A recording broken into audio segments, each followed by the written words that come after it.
belong to a soft switch is configured in its hardware level to be a part of the same hardware switch.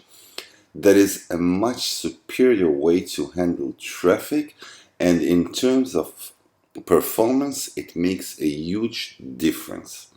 Now, whenever traffic enters the switch and it is destined to one of the interfaces that belong to that switch, decisions are made by the physical switch itself, its forwarding table, which is actually the MAC table.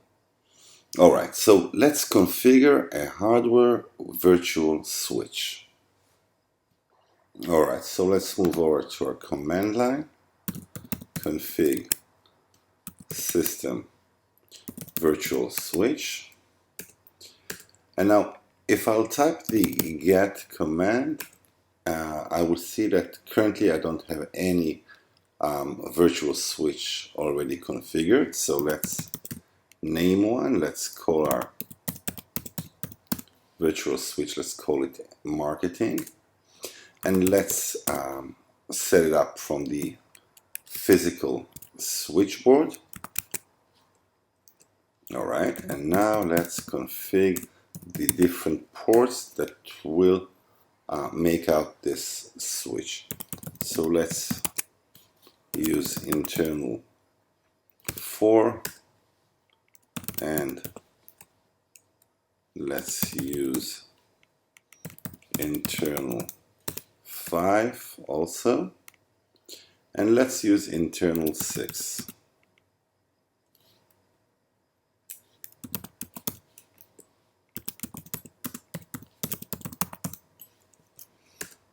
Alright, let's get back to our alright, so now let's use the same command as before, config system switch, config system virtual switch, and let's see if we have a switch that is configured. Yes, we have. Here's our marketing switch. Alright, now let's refresh our interface pane to see our new virtual switch. And there it is. Now, if we will head over to our setting page of that switch, we can configure its IP address, its management. Let's use LAN2 as our alias, and let's get him an IP address, and let's that's right, I'm using the same.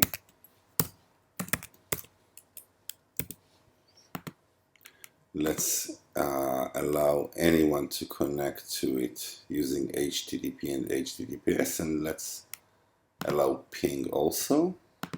And every device, every appliance that will connect to that subnet will get an IP from its DHCP server. And let's also add up device detection. Okay.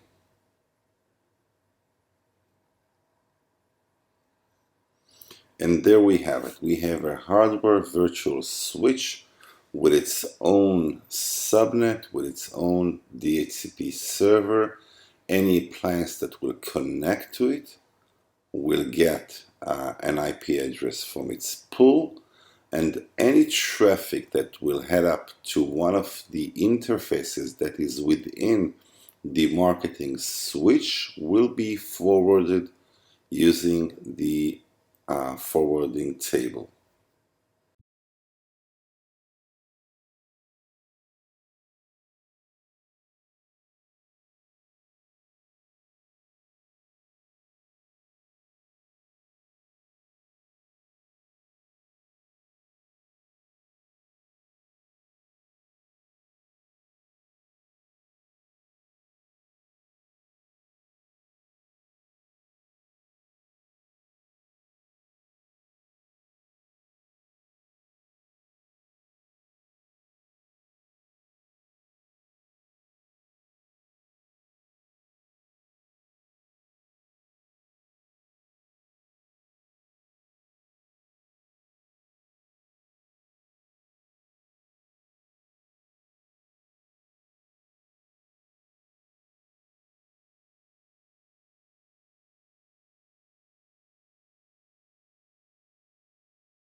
One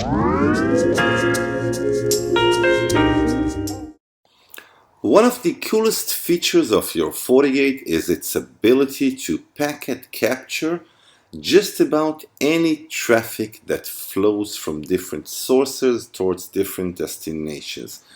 Now you can capture packets using two ways. The first one is using the GUI itself in network packet capture, and you can enable different filters, but the way that I like is the TCP dump way. That is doing it in the command line interface. And I didn't mention TCP dump for nothing. The syntax is very similar.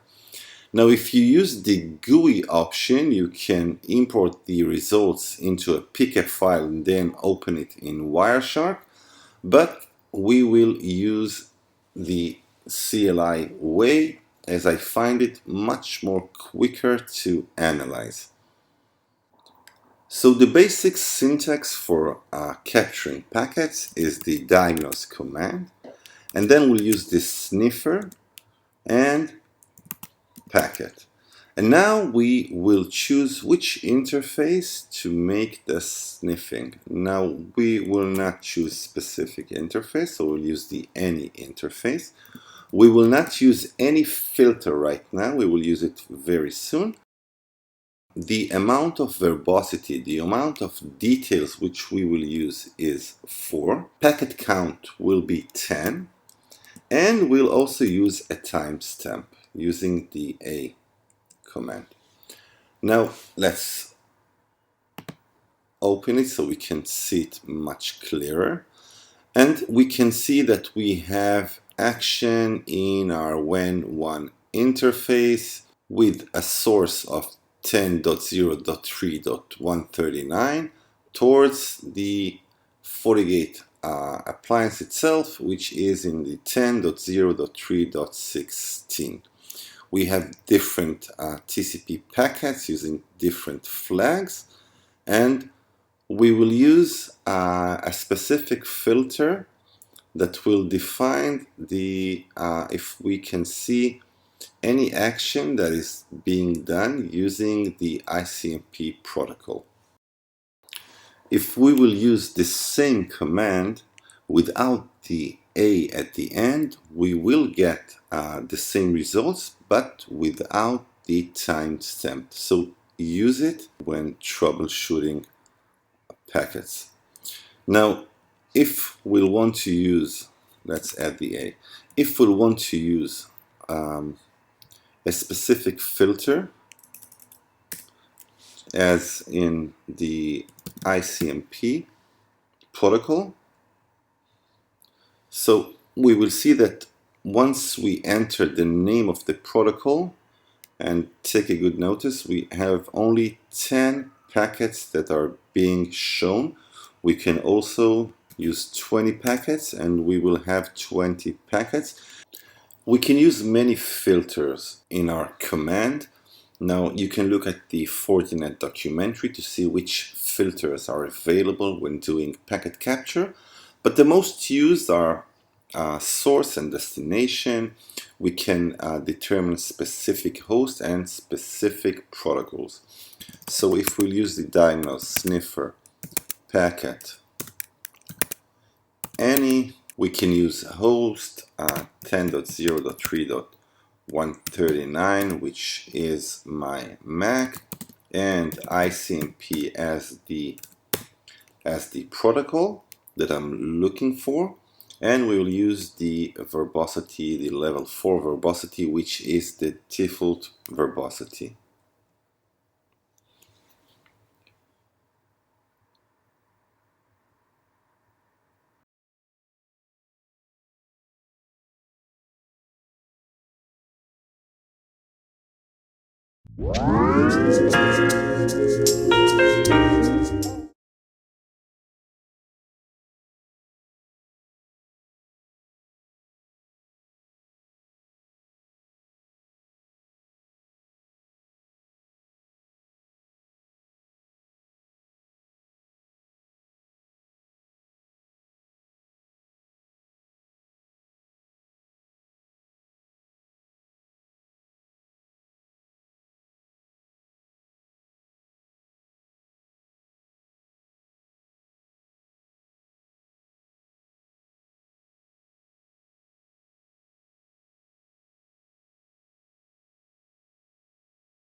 One of the major keys to understand how your Fortigate works is to understand how it handles session, how it handles the dialogue between clients and servers. Now, Fortigate is a session-aware firewall. We all know the get system session list,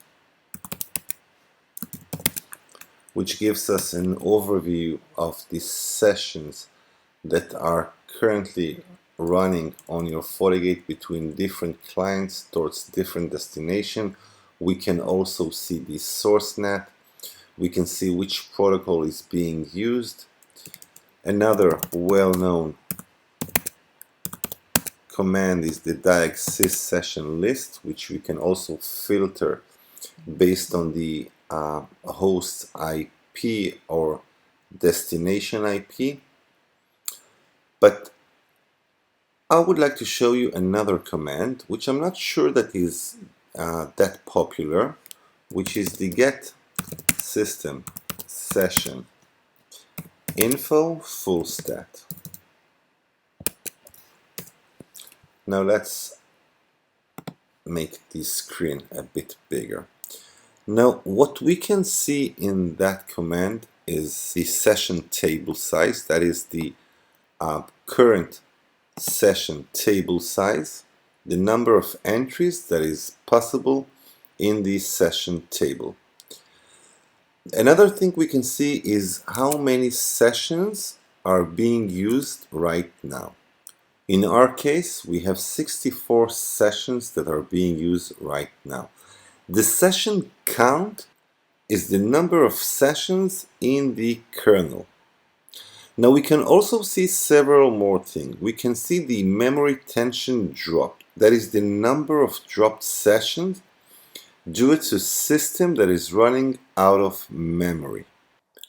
Another very interesting information that we can find is the ephemeral, which is actually a buffer that protects our table, our session table, from getting overloaded.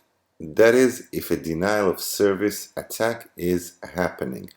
Now, the first number is the amount of sessions that are in use. The second number is the maximum number that is allowed. Now, if we see that both numbers are very close, then there is a good indication that a denial of service is actually happening on your organization. The other thing that we can see is the TCP sessions. Now, looking at the TCP sessions, we can see their state. Each session has a different state. So we can see that we have 11 sessions in established state. That is, they have finished the three-way handshake connection. The connection now is established and they can transfer data. We can also see that we have one session that is in a time wait state. Now, the time wait state is a special state that happens when a connection termination request is sent, and our Fortigate actually reserves some time to ensure that the remote side received the termination request. This video is all about setup tips for your Fortigate, and we are starting right now.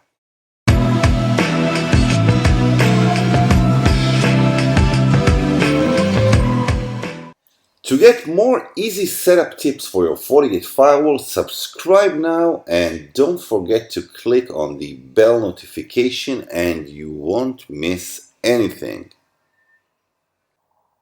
One of the most common questions that I get every time is, how do I set up my Fortigate? I'm not interested currently in any intrusion prevention system sensors. I'm not interested in IPsec VPNs.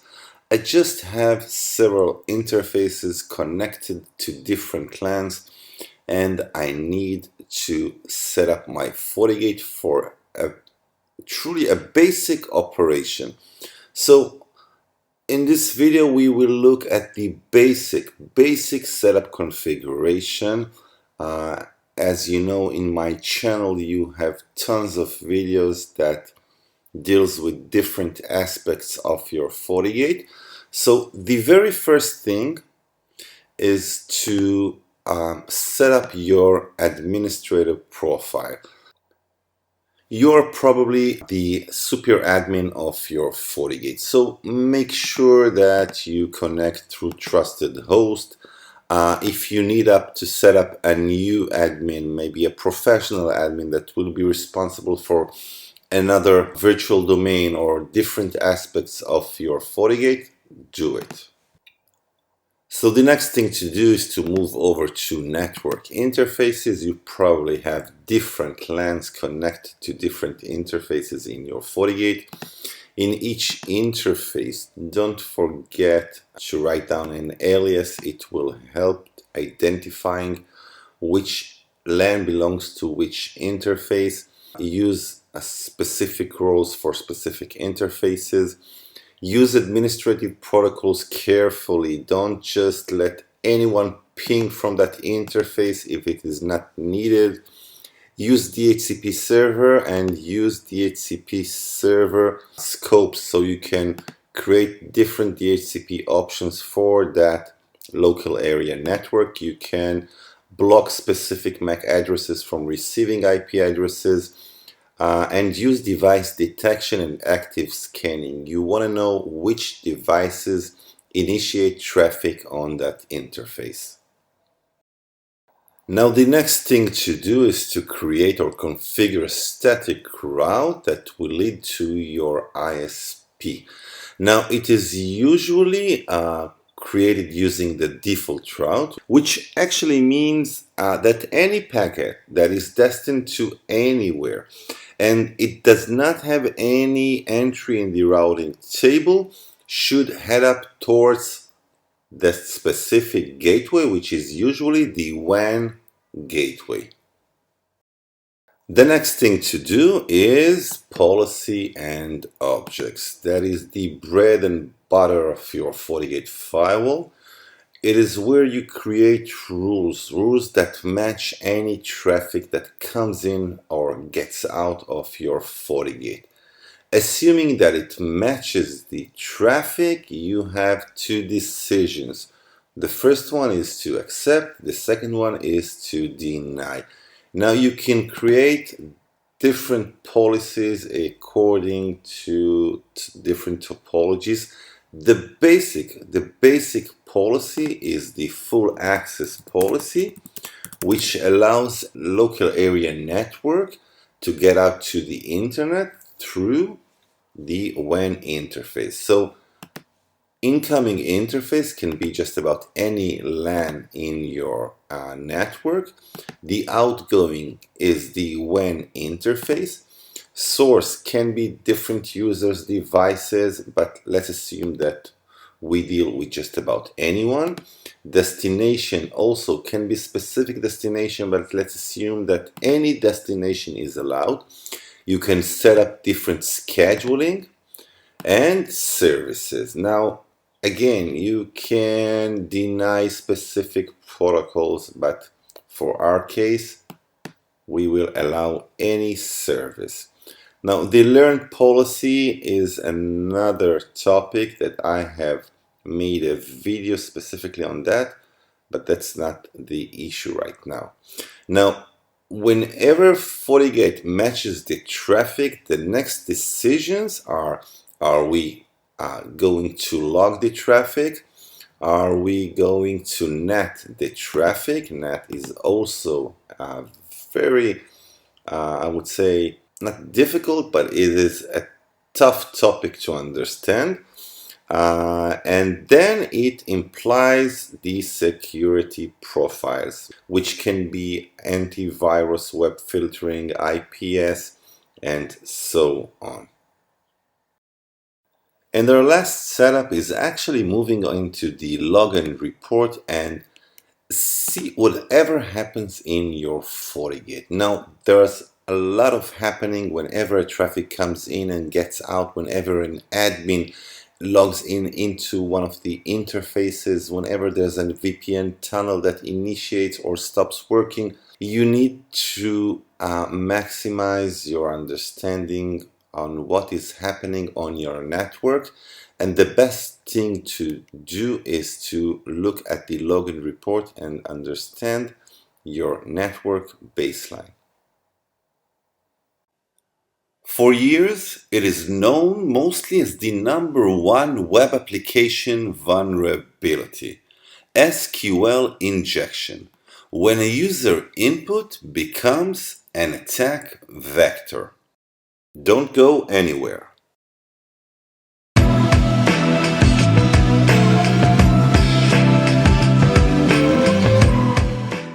To get more easy setup tips for your Fortigate firewall, subscribe now and don't forget to click on the bell notification and you won't miss anything. To understand SQL injection attack, we have to go back to the basic. So we have a web app, it runs on our browser, and just about any web app has different input fields that we enter user credentials or we enter reviews or just about anything, comments and so on. Whenever we do it, our web server that hosts the web app contacts its database.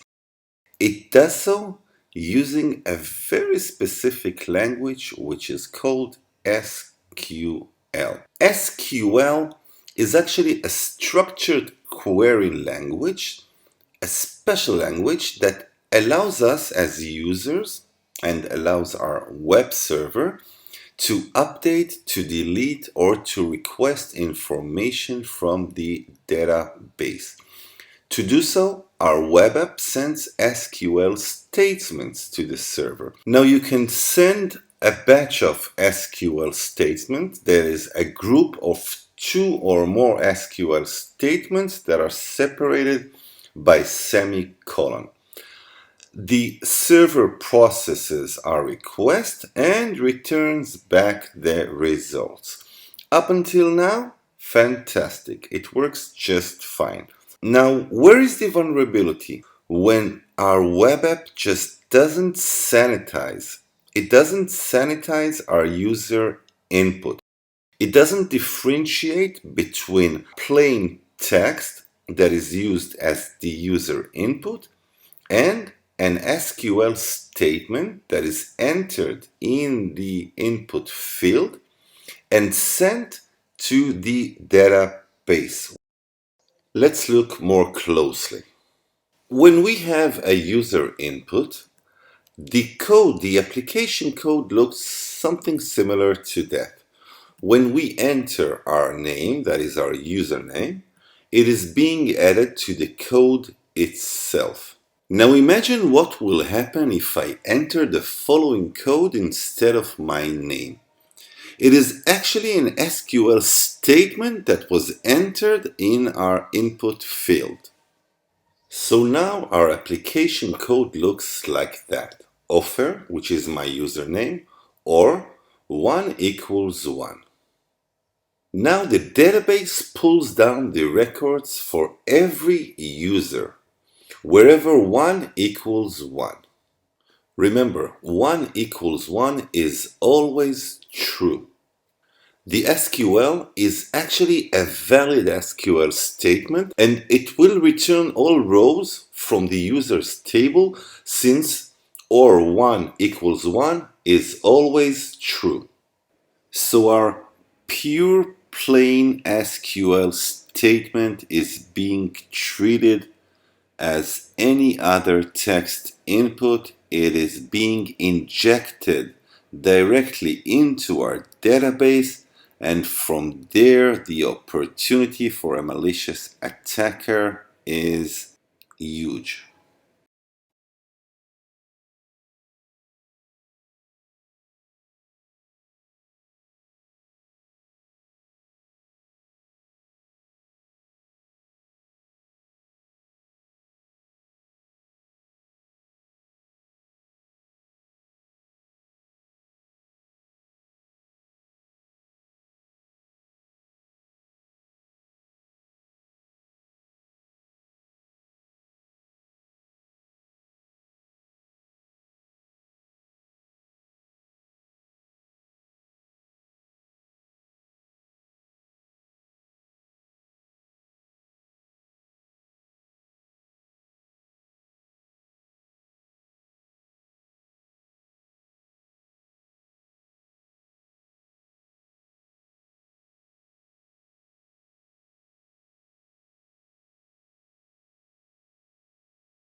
Welcome to our Fortigate top 5 tips, and this time we are dealing with the ping command. Tip number 1. When we use the ping command, we use the execute command. So we'll use the execute ping and we'll choose our destination as 8888, which is Google's DNS server. Now we can see that our ping size is 56 bytes and Fortigate sends 5 packets at a time. Now we can change the size of our ping. How do we do it? We use the execute ping options. Let's view the settings.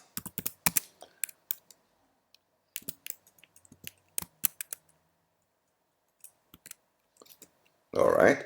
And now if we will use the execute ping options, data size, we can choose ICMP packets to be in different size. Let's choose 90. So now our ping size is 90 bytes. Let's choose the same target. Execute ping towards 8888. And you can see that our ping size is 90 bytes. And to our second tip. Now, if you do networking for a long time, you probably send continuous ping packets towards different destination, different interface. So you have to change the amount of packets to be continuous or to be at a different size than the 5 packets that are sent by default. How do we do it? We use the execute ping options and we use a different repeat count. Currently the repeat count is 5. Now let's change it to 15. And now let's ping again and let's ping the Google DNS server and let's see how many packets are being sent. And we can see that we have 15 packets that are sent.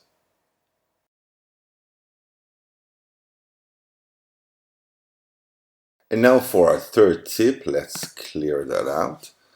Now we have different interfaces in our Fortigate and sometimes we wish to send ping packets from different interfaces.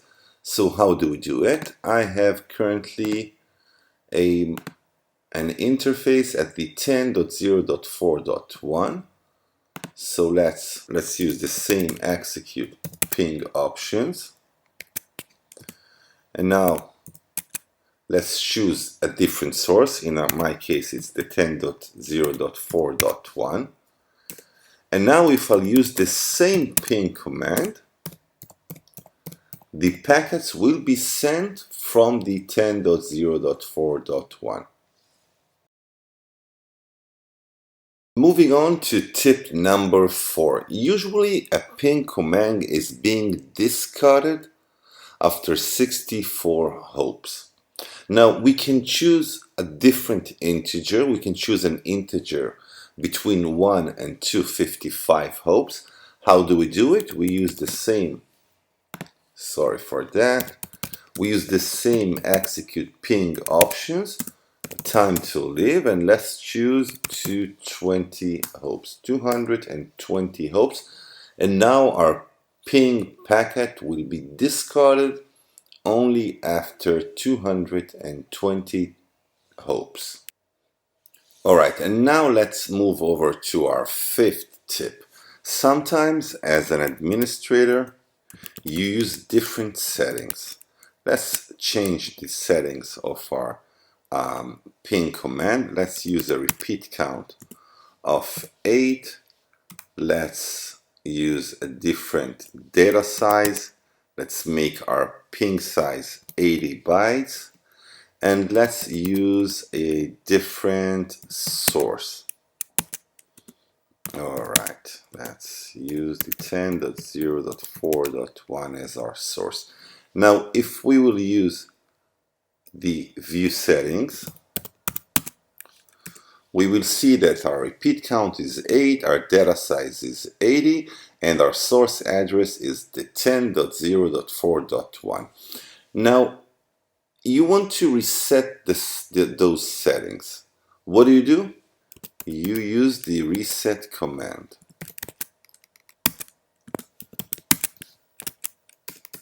And now if we'll take a look at the view settings,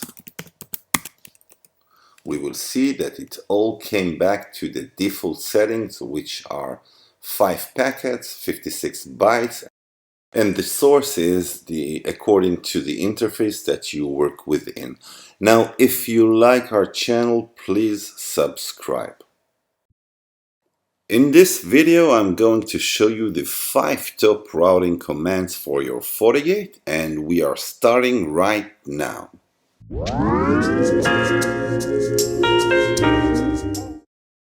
Welcome to our top 5 commands, and this time it's all about routing.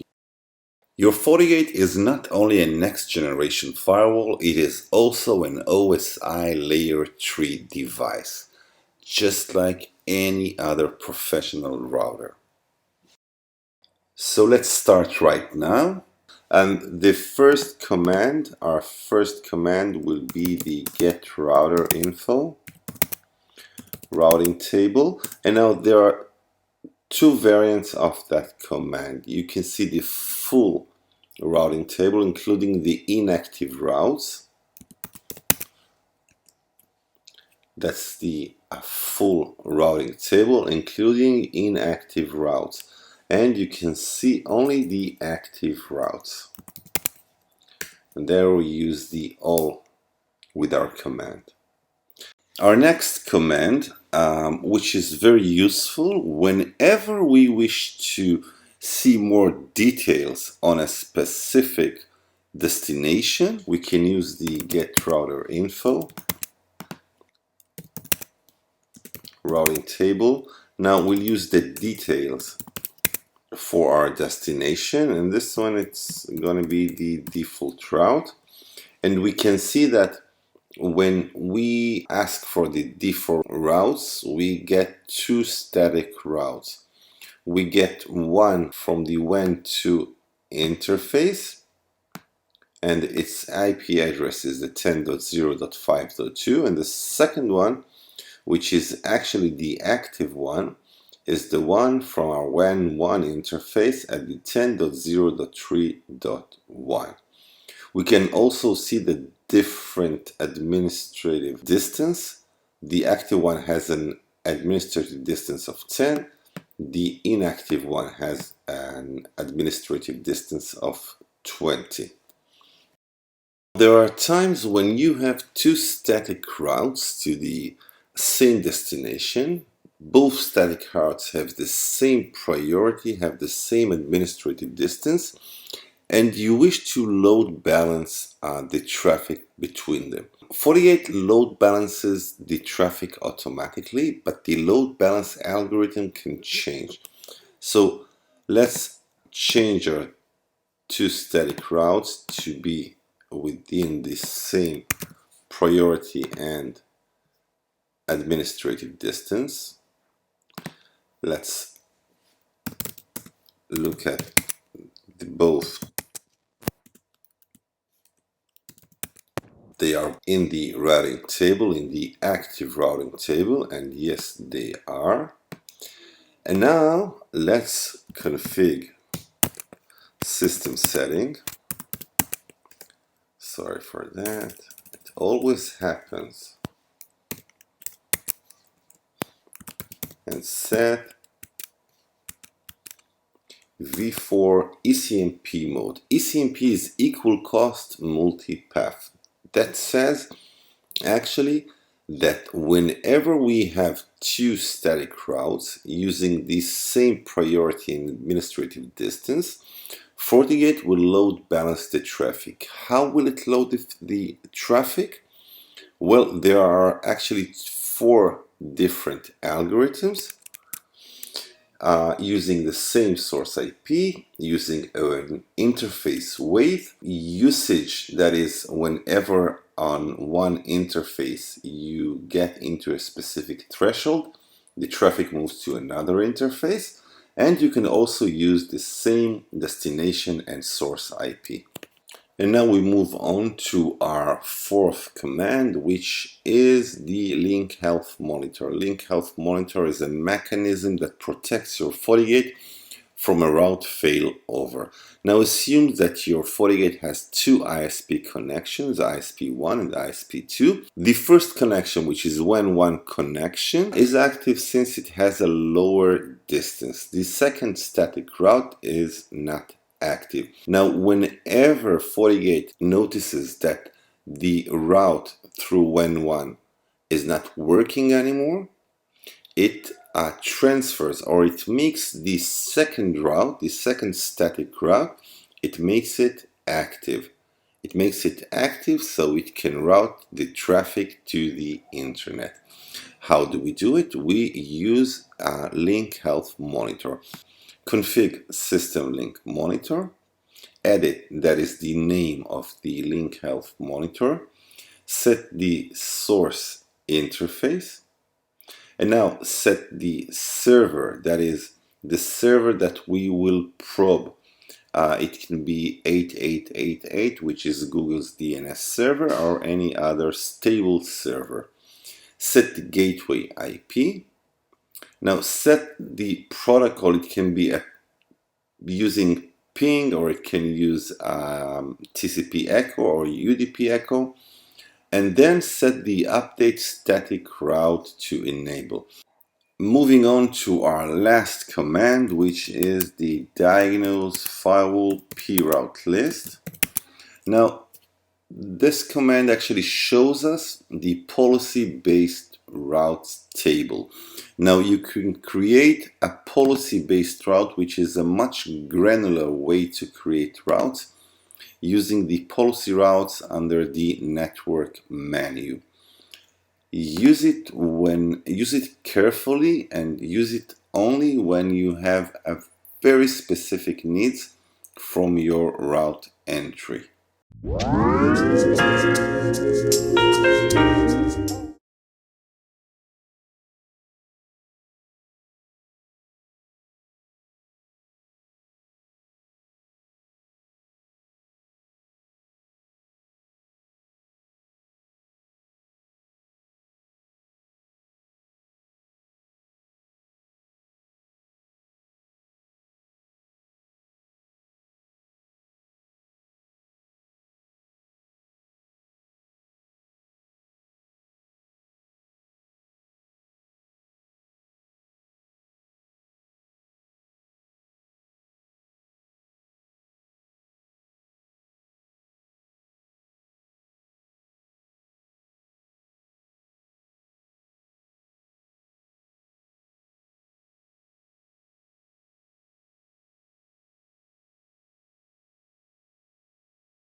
Hey everyone. So you have your Fortigate and its switchboard includes physical ports. Each can be configured with its own IP address or be associated to a virtual switch, either a soft switch or a hardware switch. That is, we are actually creating switches within the physical switchboard. But what is the difference between a soft switch and a hardware switch? Well, the difference is that in soft switch, the implementation itself is done at the software level and not on the hardware level.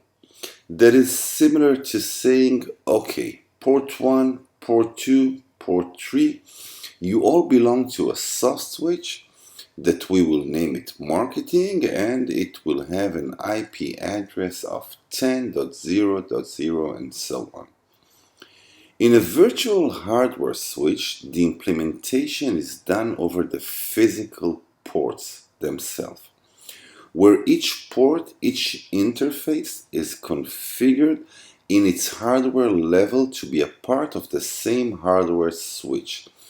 That is a much superior way to handle traffic, and in terms of performance, it makes a huge difference. Now, whenever a traffic enters the switch and it is destined to one of the interfaces that belong to that switch, decisions are made by the physical switch itself, its forwarding table, which is actually the MAC table. Alright, so let's configure a hardware virtual switch. Alright, so let's move over to our command line, config system virtual switch.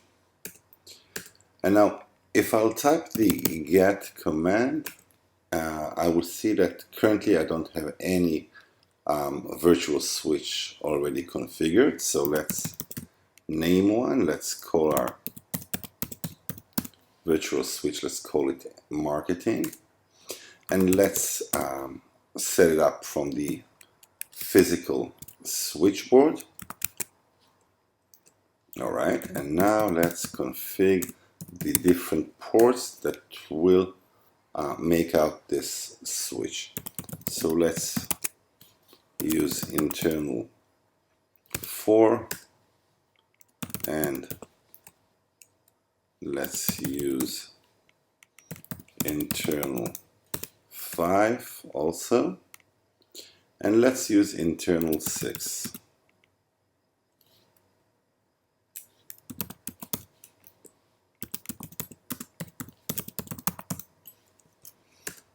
Alright, let's get back to our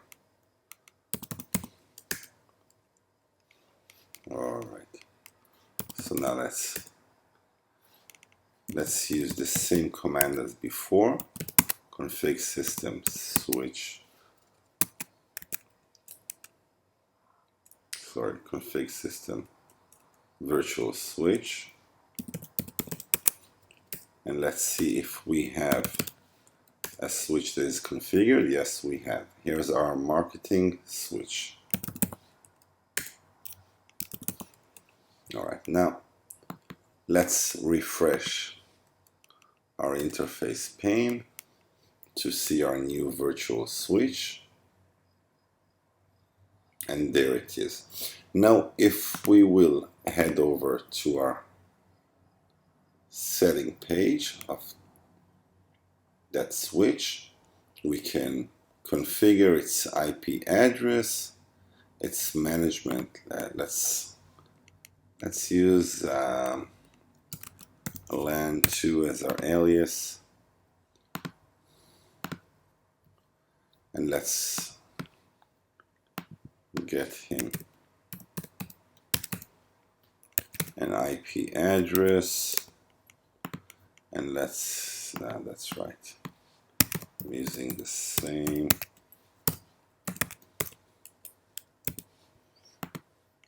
Let's allow anyone to connect to it using HTTP and HTTPS, and let's allow ping also.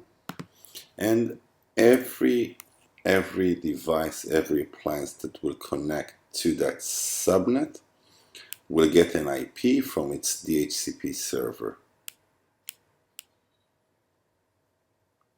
And let's also add up device detection. Okay.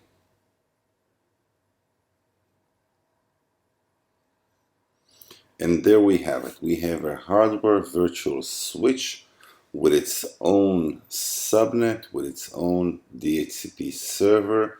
Any appliance that will connect to it will get an IP address from its pool, and any traffic that will head up to one of the interfaces that is within the marketing switch will be forwarded using the forwarding table.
Let me show you the best user setting tips for your Fortigate, and we start right now.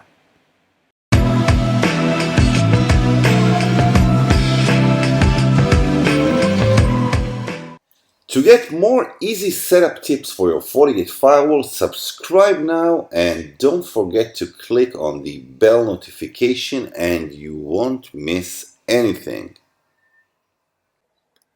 So you have your users connected to one of the interfaces in your Fortigate and you want to set up different settings as Authentication Timeout and so on. So head over to the command line, config user settings, and the first command is set auto timeout.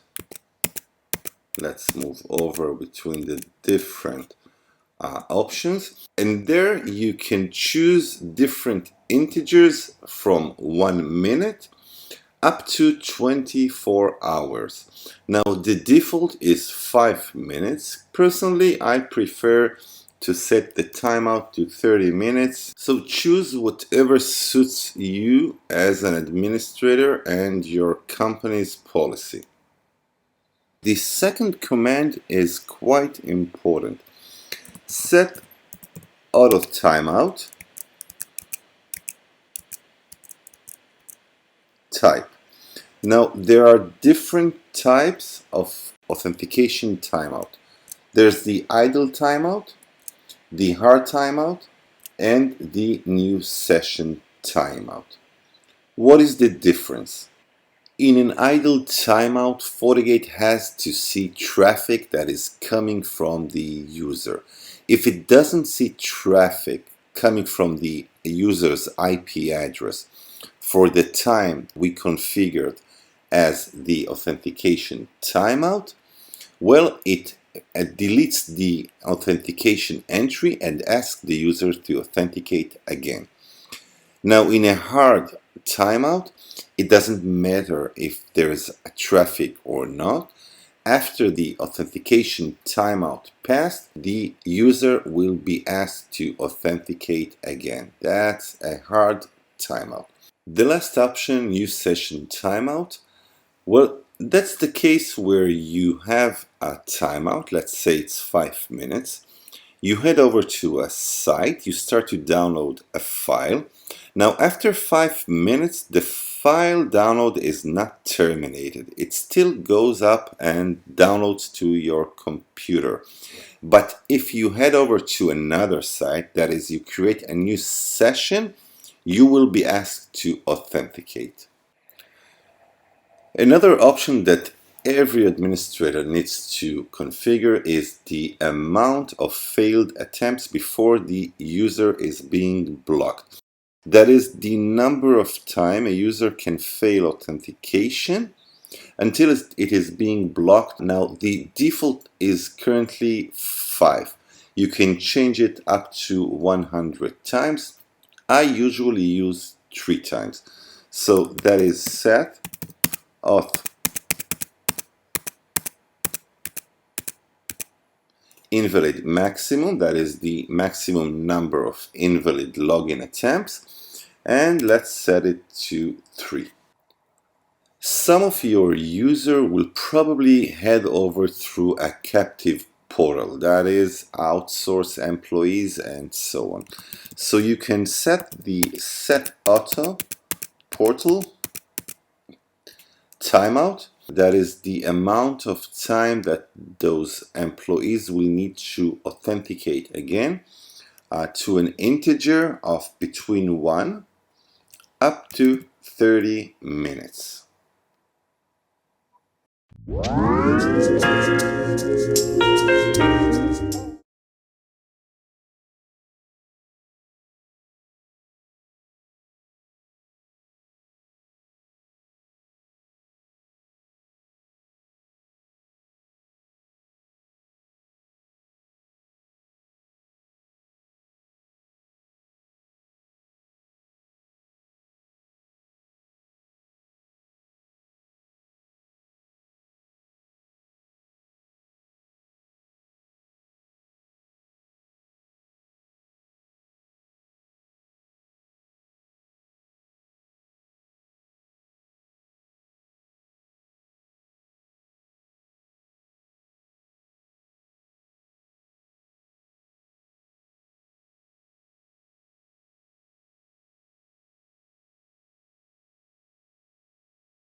One of the key elements of any authentication scheme is the usage of passwords. We use passwords all over in our Fortigate.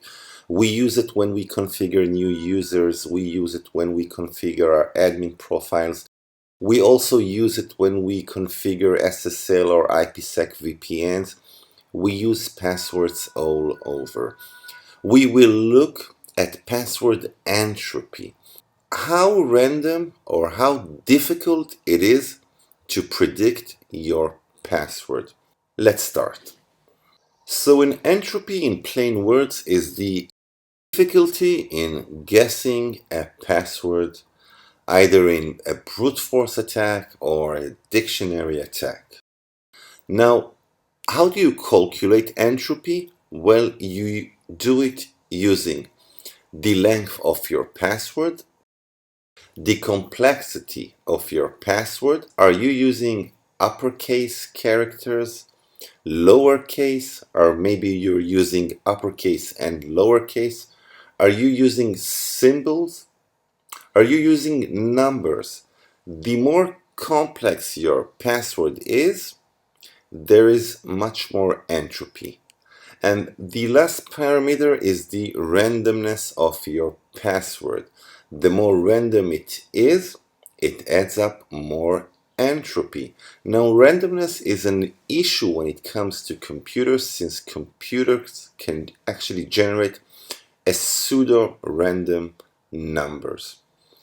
Alright, so let's look at an entropy example and things will be much more clearer.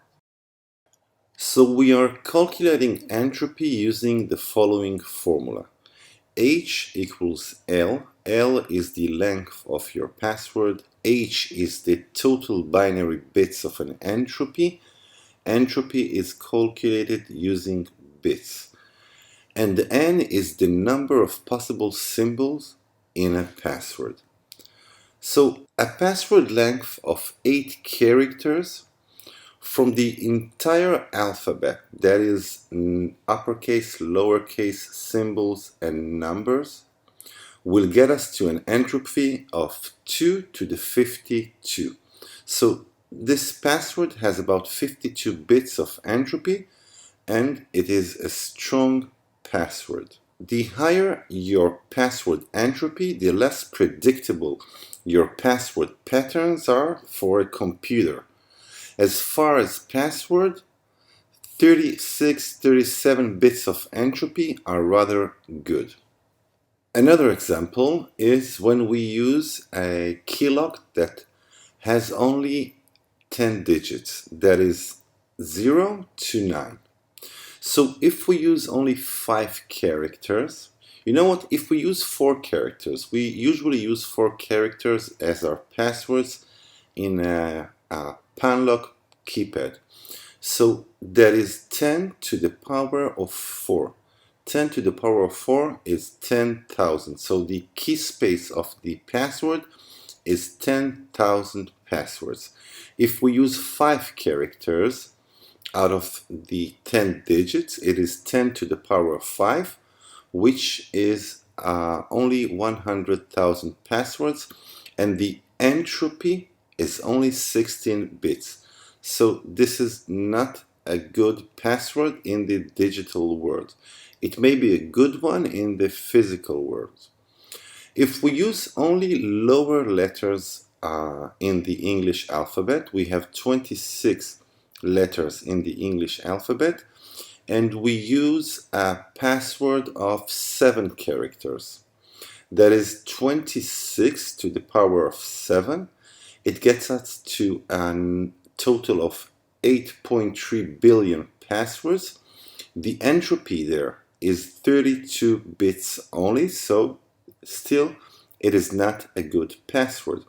If we use 8 characters out of the 26, that is 26 to the power of 8, we have 208 billion possibilities. That's the key space.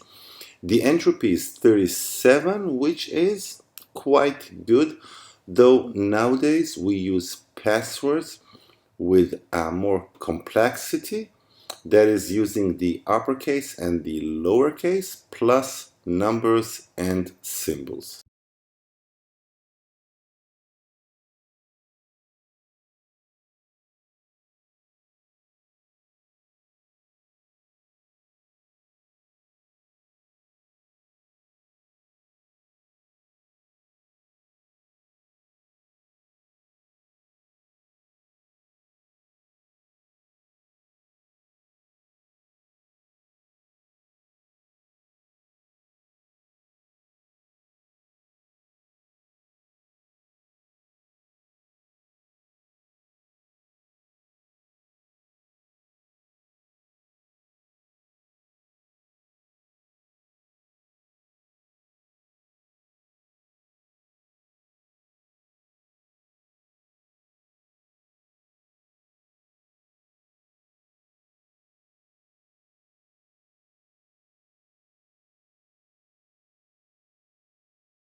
We can use the command line to diagnose and learn more of our SD-WAN member interface.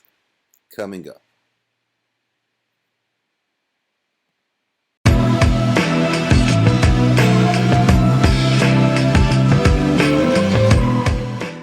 To get more easy setup tips for your Fortigate firewall, subscribe now and don't forget to click on the bell notification and you won't miss anything. We can use our command line while configuring SD-WAN for different tasks. One of them is to use different protocols that will be used towards the server that was chosen in the health check. So if we look at the performance SLA, let's choose one. And we can see that on the graphical user interface, we only have two options to ping our server, that is using ping and HTTP. Now, if we will use the command line, config sys virtual WAN link, config health check. Now let's edit the performance SLA that we have chosen, that is SIP. Let's see what is chosen.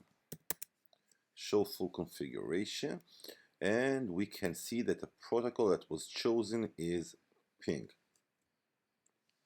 Let's set protocol, and now you can see that we have the ping option, the TCP echo option, the UDP echo option, HTTP, and TWAMP. So that is something that is available on the command line and not on the GUI interface. Another thing that we can do or actually see using our command line, let's use the Diagnose virtual WAN link. Let's choose the SIP. You can't see it that way. Let's choose the SIP health check. Now we can see the status of each member in our SD-WAN, in our virtual SD-WAN interface. In terms of packet loss, we can also see it on the graphical user interface, but that is also one way to look at the different members. We can see that it is alive. We can see that we have no issues currently with packet loss. And we can see the statistics for latency and jitter. Currently, the other members are not alive since I have not enabled them on my Fortigate.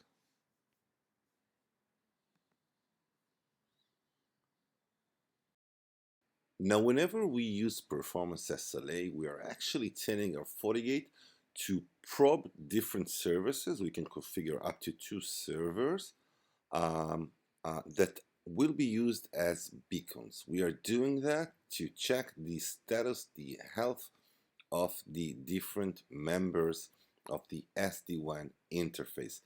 Now, whenever our Fortigate probes that server, it is actually using a route entry that is created. Let's see that route entry. So we will use the get router info kernel. And those entries are actually flagged. They are created in the kernel. They are called fib entries, and they are flagged as proto 17. So to see them, we will use the grep command, and we will use the proto equals 17, and we can see, let's make that a bit bigger. We can see the different routes. They are being sent from the different interface gateway towards the different servers that we have chosen. The first one was actually the Google DNS server, which is 8888, and the second one is 1111. Hey everyone, so here we are at part 4 of certificate operations in your Fortigate.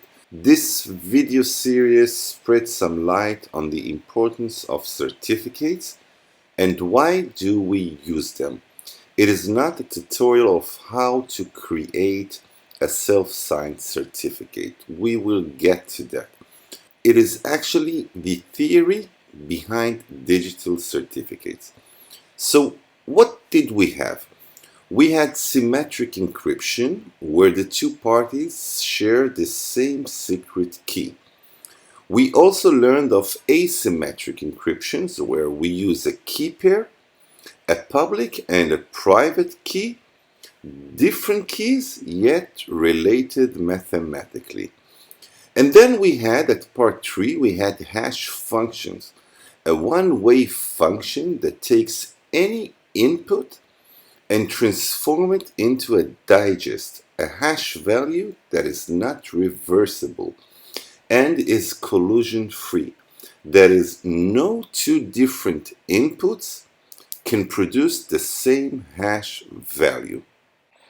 Alright, so let's connect the dots.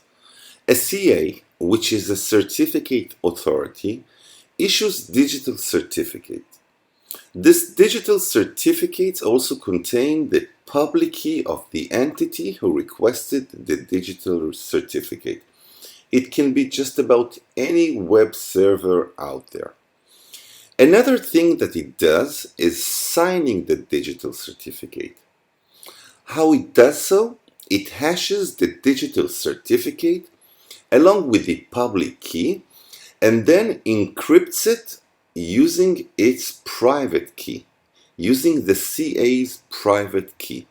Now, when a browser connects to a secure web server, it gets the certificate along with a digital signature.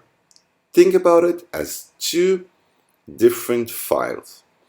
It opens the digital signature using the public key of the CA. It has the public key of the CA in its certificate root directory. Now, any browser keeps its certificates, its CA certificates, in a different place. Now, as the file is being decrypted, he gets the hash of the digital certificate value. He then takes the digital certificate, the original one, hashes it using the same hash algorithm that was used by the CA. The type of the algorithm is also present on the certificate itself. We can see it right here. If both hash values are the same, then we have a proof that the entity who sent the certificate is the one who it claims to be. So we have used asymmetric encryption and hash functions to prove the authenticity of the entity.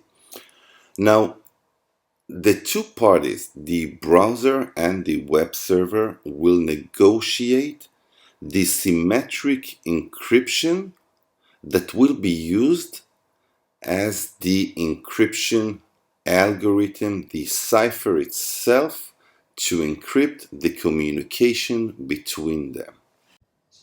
We saw that we can list processes, sort them out, and even terminate them whenever they demand too much resources. On our last part of knowing your processes, we will see how we can, in one CLI command, see the topmost CPU demanding processes.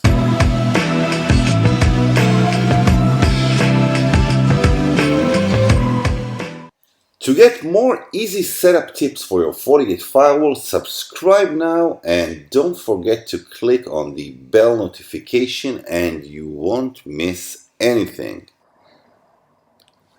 One of the features that we saw using the Diagnose command is that we can list the most demanding processes, either CPU and memory, using the M and the P character when it is pressed.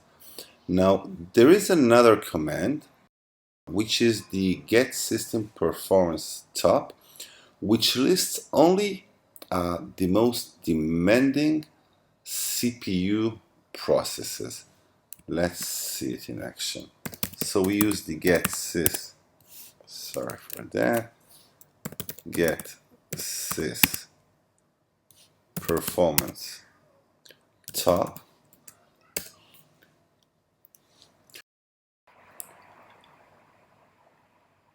Now you will see the most demanding processes, the most CPU demanding processes at the second most right column. That's the CPU column. The most right column is, as we know, the memory column. Now you will see different processes such as the IPS engine or the antivirus scanner, new CLI, or even the SSHD, the SSH daemon. Now, whenever a process is too demanding in terms of CPU, you may need to kill that process, and we saw how to do it using the Diagnose kill with a signal level and the process ID. Whenever you open an app in your Fortigate, you're actually creating a process. A process is responsible to ask the kernel for resources, CPU resources, RAM resources. How do you manage them? Using the Diagnose top command. Let's take a look.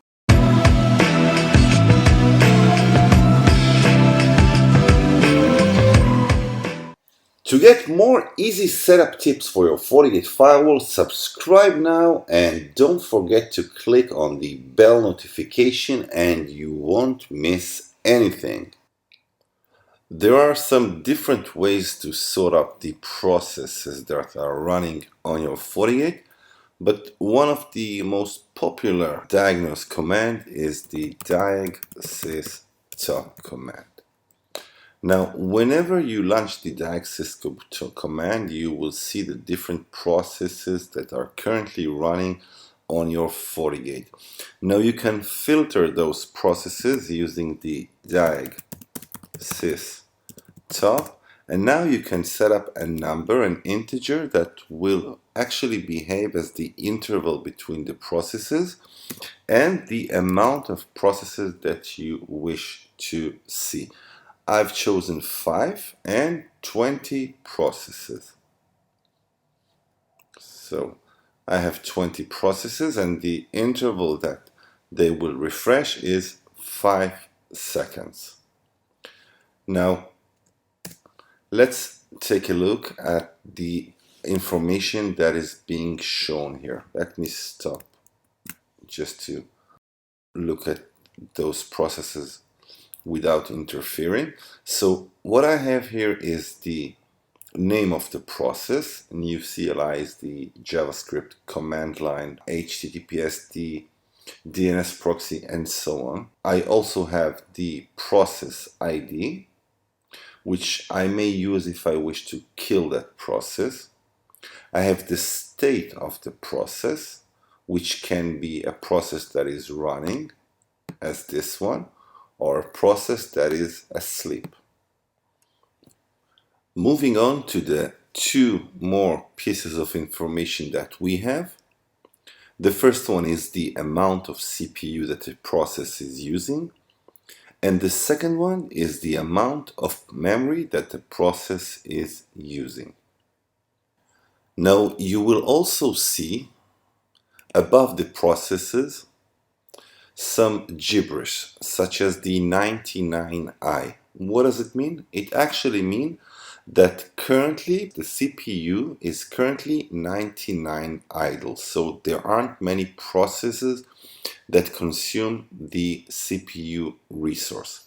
You can also see the amount of free memory that our Fortigate has. That is the number that comes with the F character on the right. And lastly, the 1S actually mean the percent of system processes that are using CPU. In other words, that is actually the CPU usage in percent of system processes. That's the overall information that we get using the DAG system. But how do we kill processes, and how do we toggle between processes that consume more CPU or more memory? That is coming up in the next video. Once you have deployed your access point or bunch of access point in your company space, get familiar with the term channel utilization. The more it is utilized, that is the percent of time the channel is busy transferring packets, when more energy is detected, the less throughput you will get.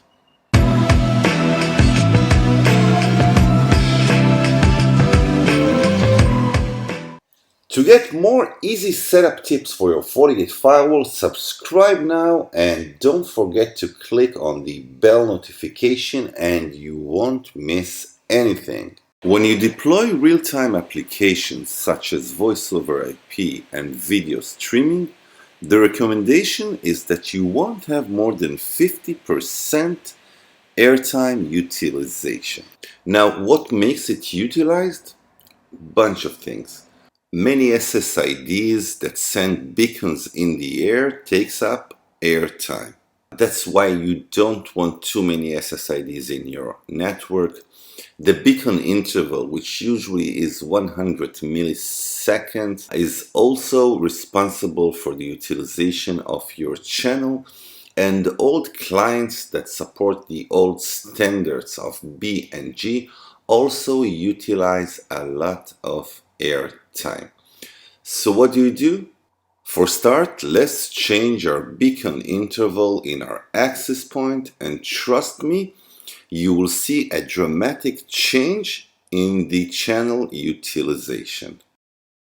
So let's head over to our command line, config wireless controller. Let's make it config wireless controller WTP profile.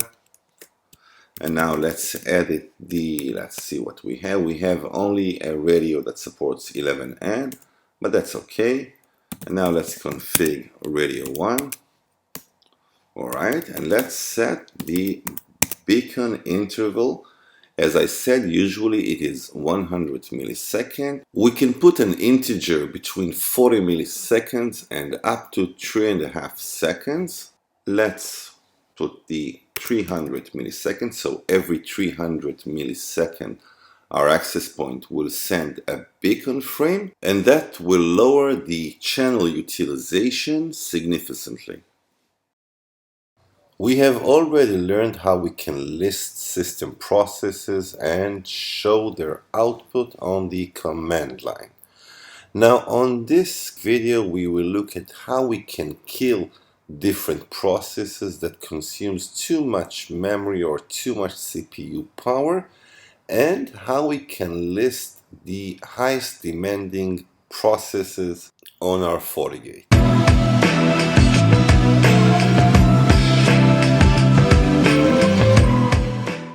To get more easy setup tips for your Fortigate firewall, subscribe now and don't forget to click on the bell notification and you won't miss anything.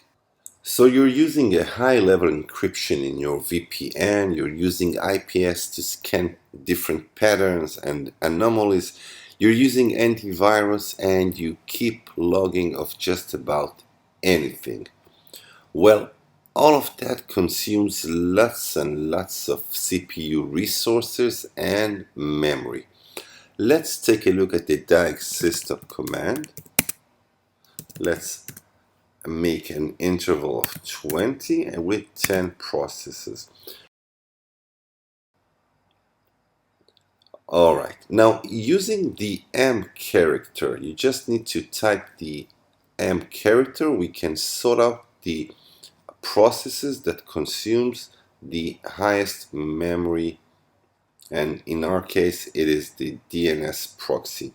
If we press the P character, that P is for CPU, we will see the different processes that consume the highest CPU resources, and in our case it is HTTPS daemon.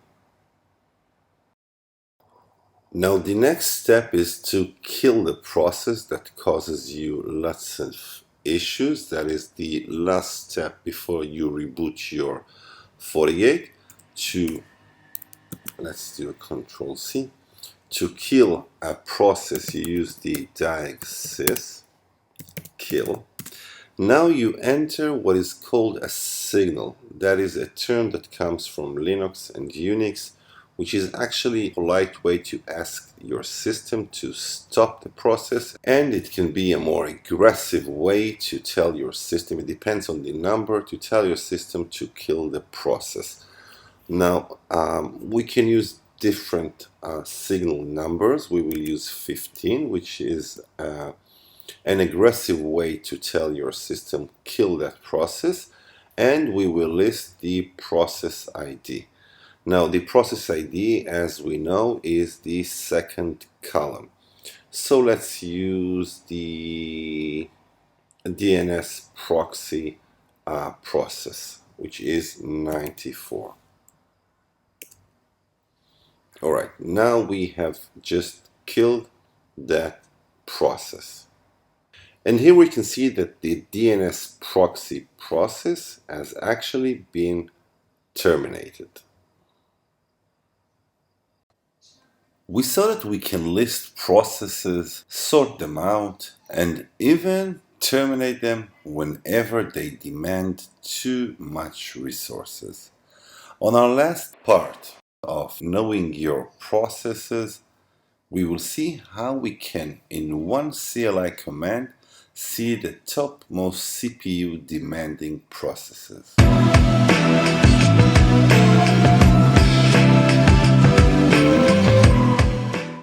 To get more easy setup tips for your Fortigate firewall, subscribe now and don't forget to click on the bell notification and you won't miss anything.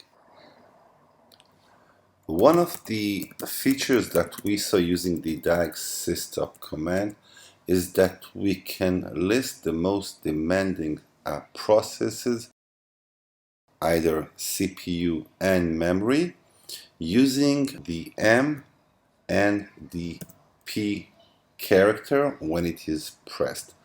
Now, there is another command, which is the get system performance top, which lists only the most demanding CPU processes. Let's see it in action. So we use the get sys, sorry for that, get sys performance top.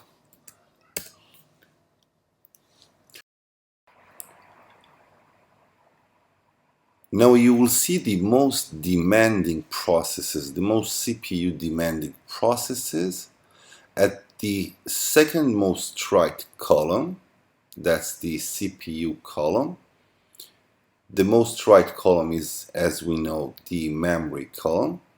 Now you will see different processes such as the IPS engine or the antivirus scanner, new CLI, or even the SSH daemon. Now, whenever a process is too demanding in terms of CPU, you may need to kill that process, and we saw how to do it using the Diagnose kill with a signal level and the process ID.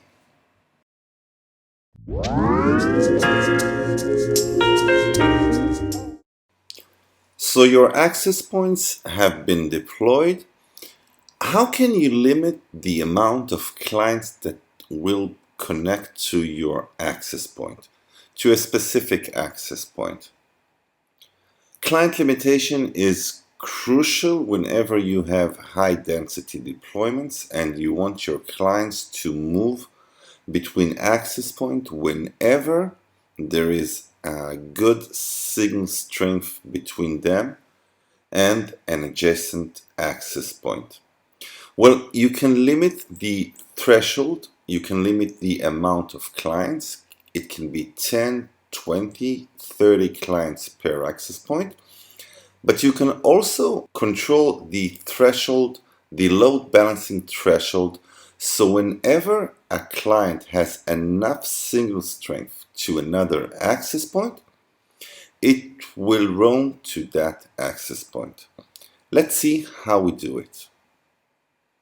All right, so let's use our command line to enable the access point handoff, to limit the number of clients to that access point, and to configure a threshold. So let's configure the wireless controller WTP profile. There it is. And let's use one of the default profiles, which is the 11N only. Let's configure the radio. And let's set the access point handoff to enable. All right. And now let's move back and configure the handoff station threshold and limit it to only 15 clients. So only 15 clients will connect to that access point before the load balancing mechanism will start to work. And the last thing to do is to set the handoff RSSI. And let's use a handoff RSSI of 30. Now, in the case where our clients will try to connect to our access point, the controller, our FortiGate that serves as a controller, will signal the client to connect to another access point.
One of the key topics that you will master using your FortiGate firewall is policies. So, what is a policy?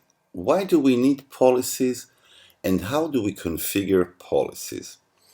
Well, a policy is a rule that when a traffic flows from one interface to the other, it matches different patterns of the traffic. It matches the interface that the traffic comes from, the destination interface that the traffic is heading towards. It also matches the source of the traffic, its IP address, if it belongs to a user or a user group. If it belongs to a specific device, it can be a PC, it can be a smartphone.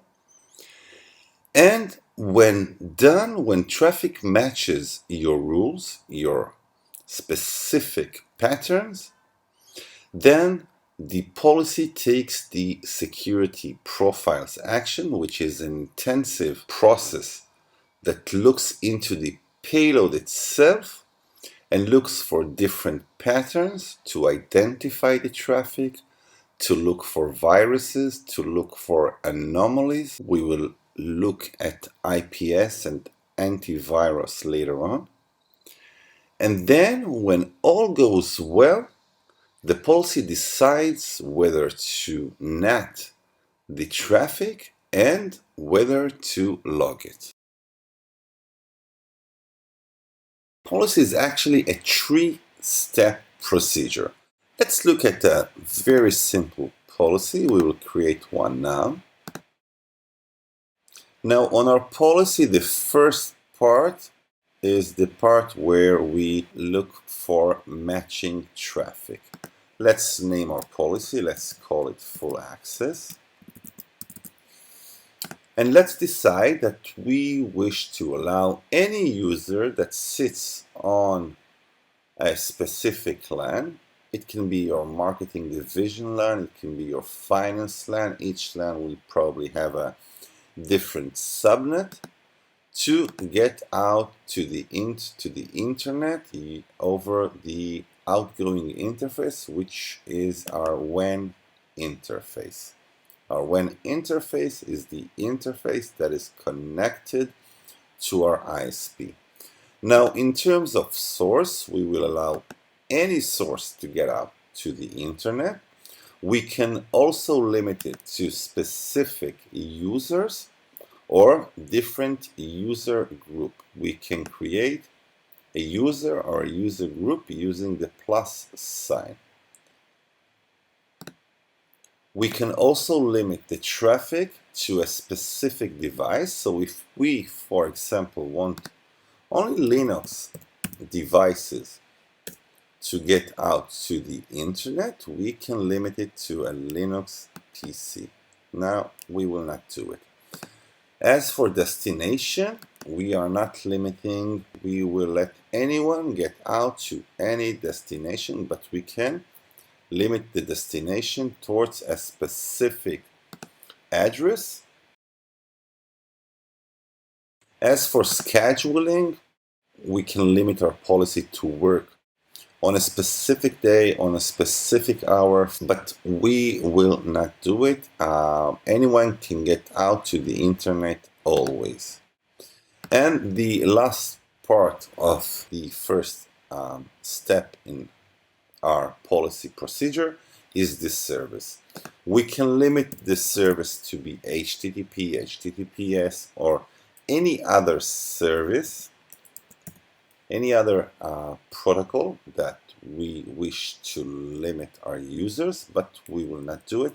Users can use just about any protocol, any service.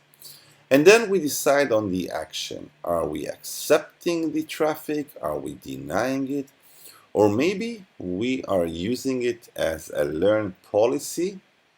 A learn policy is a very specific policy that actually triggers security profiles beneath that no one really knows that it's there, and it learns our traffic and creates a report that we can look into and see users' traffic, most used applications, threats, and so on.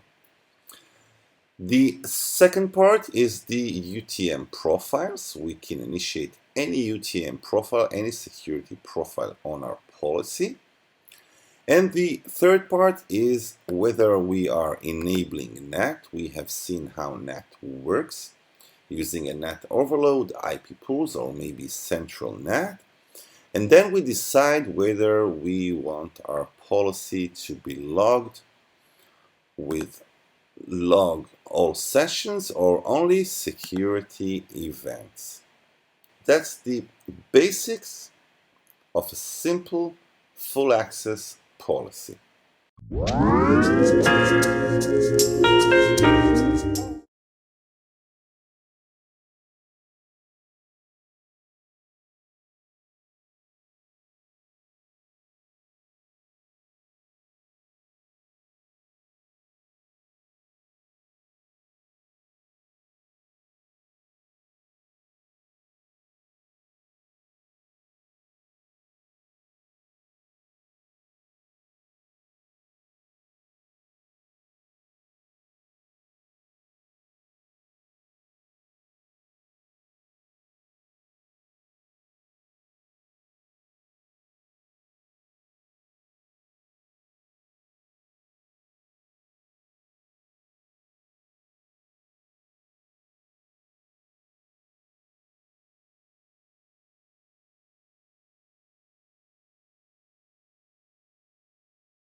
If you enabled Web Application Firewall on your Fortigate, then you need to know of XSS, cross-site scripting, one of the most known and malicious attacks on web servers. More on XSS coming right now.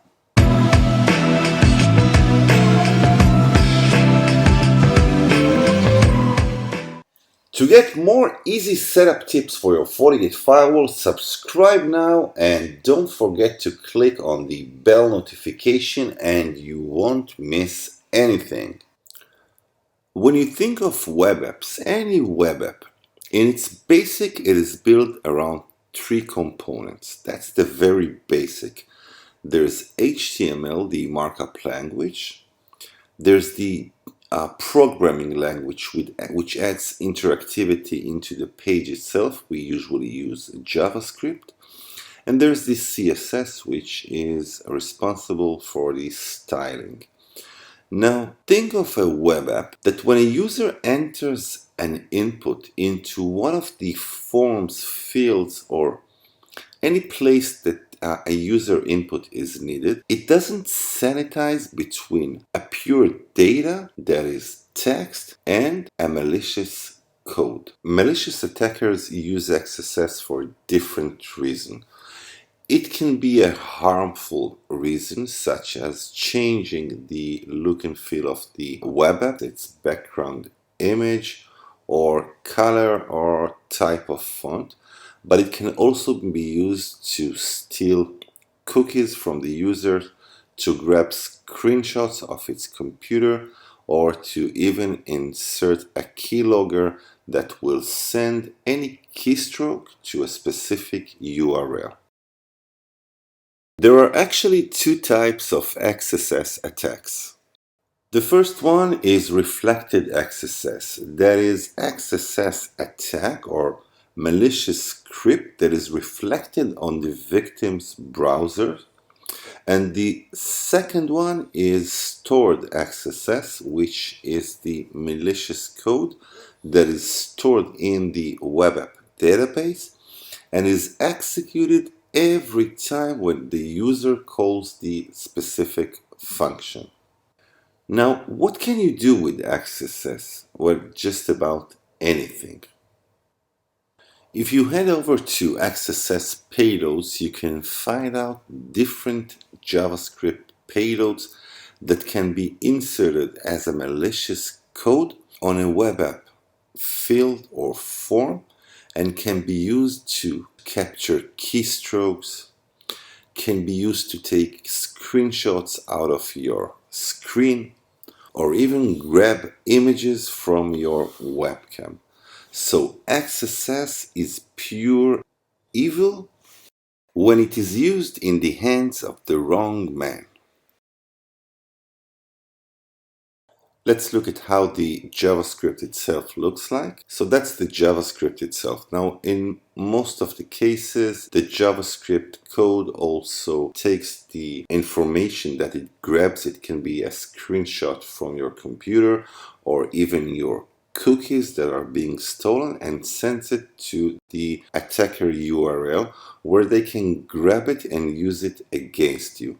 One very known attack is when you use XSS to steal some other user's cookies and then you head over to the same website and pretend to be that user.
Five best tips for using your antivirus within your Fortigate. The first one, choose whether to use it in a flow-based mode or a proxy-based mode.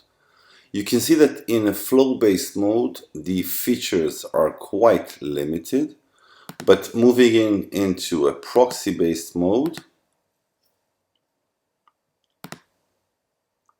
you can see that you have much more options when using antivirus. The second tip, choose your database. There are actually three main databases that you can use within your Fortigate. There's a fourth one, which is a compact database, but you can use the config antivirus settings and set the different database. You can use the default database, the extended database, and in specific Fortigate modules, there's also the extreme database, which actually includes just about any signature. Our third tip is use grayware and heuristics. Now, when you scan using antivirus, the first step is to look for known signatures. The second step is to look for grayware. Grayware is not by definition a malware. It is an unsolicited program that usually downloads to your computer without you ever knowing about it. A good example is an adware. So how do you enable grayware? Again, config antivirus settings, set grayware. Now you can enable or disable.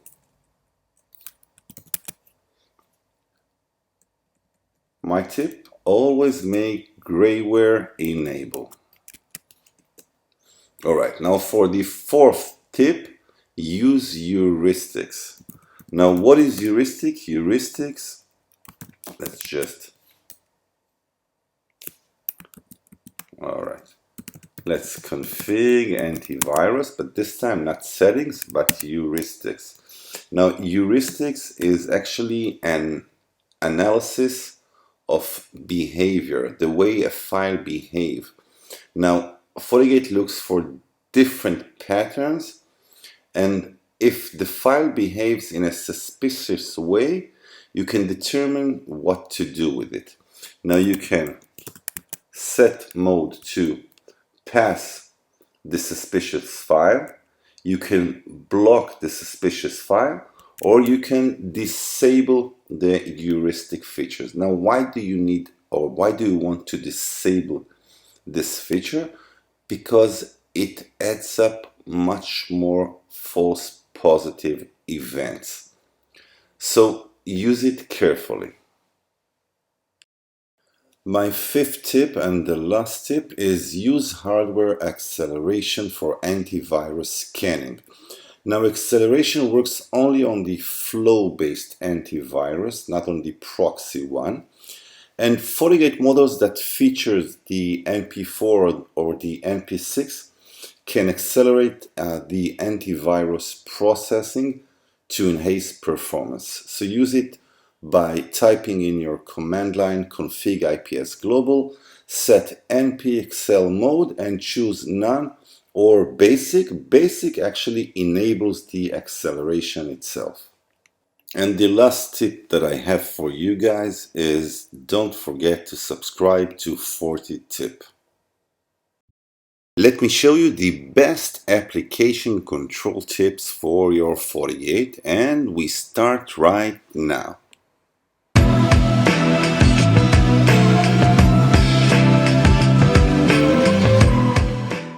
To get more easy setup tips for your Fortigate firewall, subscribe now and don't forget to click on the bell notification and you won't miss anything. Application control scans your traffic, your network traffic for applications that you wish to control. Now it does so using the IPS, the Intrusion Prevention System engine, and its protocol decoders.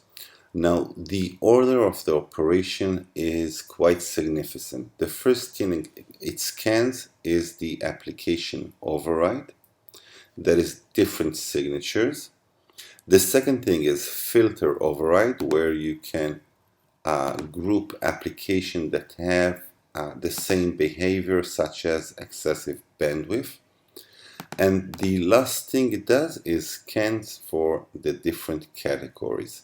So if you wish to block a category such as gaming, and yet you wish to enable a specific game such as the Battlefield game, you can do it. And let's just select the signature.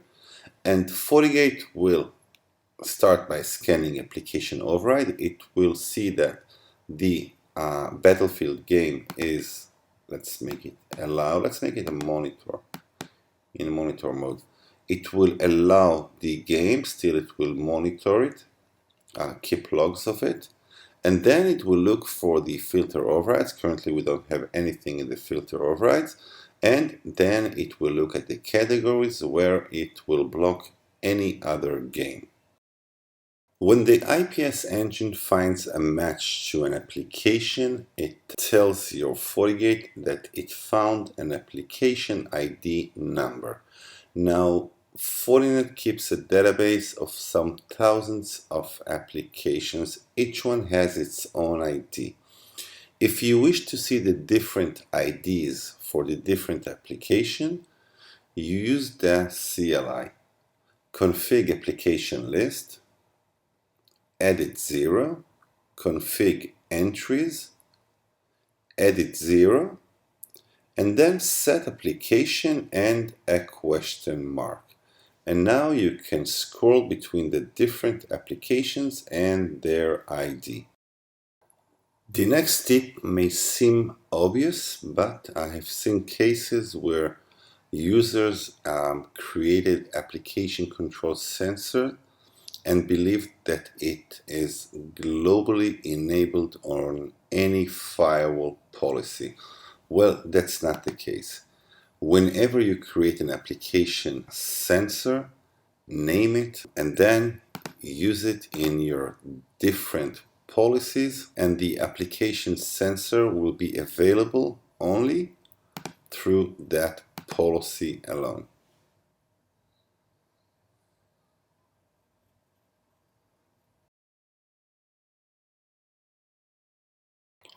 Whenever you as an administrator block an application, don't forget that your users deserve an explanation why that application was blocked.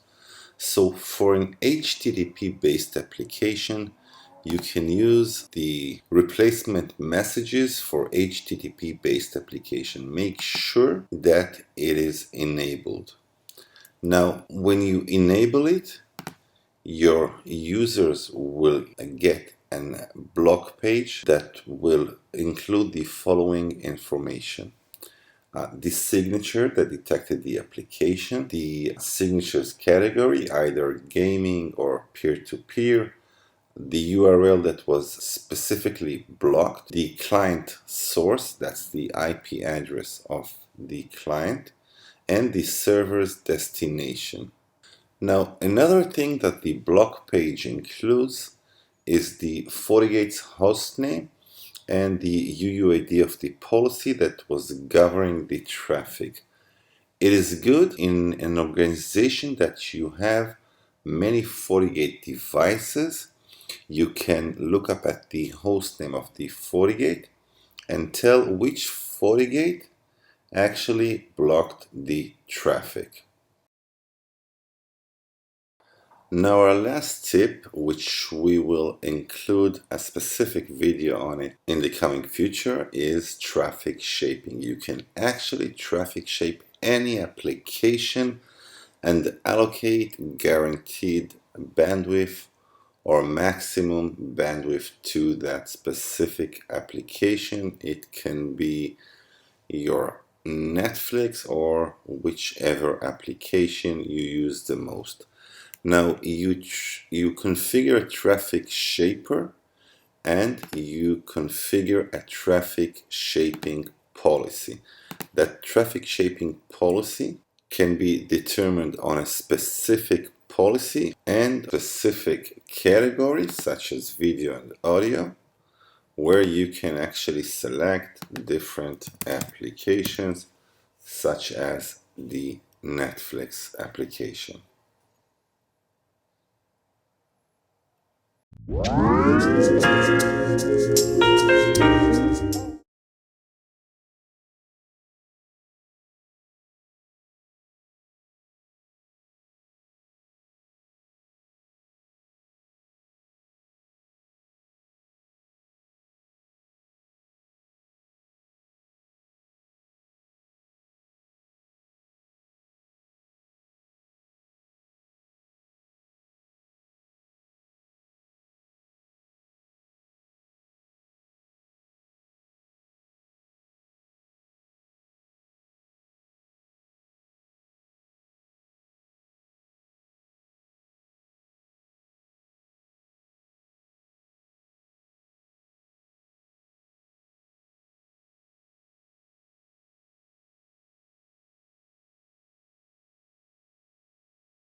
Fortigate captive portal in 3 minutes. Here's how.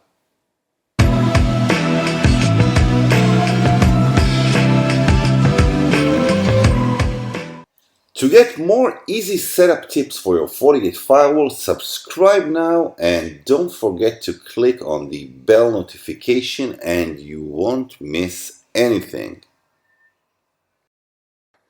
So you have outsourced employees connected to one of your interfaces and you wish to restrict the access to the network. What do? You use captive portal. How? Here's how. The first thing to do is to create a new user group. A user group that is dedicated to those outsourced employees. So let's create one. Let's use the guest as our user group. And let's use email as a method to deliver the password for that captive portal. The expiration of the account is 4 hours, but you can change it. That's the first step. The second thing to do is to create an administrator that is responsible only for the provisioning of the guest accounts. So let's use my name, let's use a password, and let's restrict that admin for guest accounts for the outsourced employees. Now, the third thing to do is to head over to that interfaces that our employees will connect through. And let's move over to the security mode. Let's choose, usually it is none. Now, we will use captive portal. We will restrict it to that outsourced employee group. And we finish the third step. Let's create a policy that will allow outsourced employees to get into the network and outsource EMP. The incoming interface is the interface of the outsourced employees. The outgoing is our WAN. Source will be all and will be outsourced employee user group. Destination is all. Service is all. All right. Now let's log out and let's get into the new admin page that will allow us to create password for those employees. Now let's use my email and Fortigate will generate a password that we can print it out or send it via email. Now if we log out again and enter with our super admin credentials, we will see that in our user group, we already have one member, which is the member that we have sent the password to that email.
Hey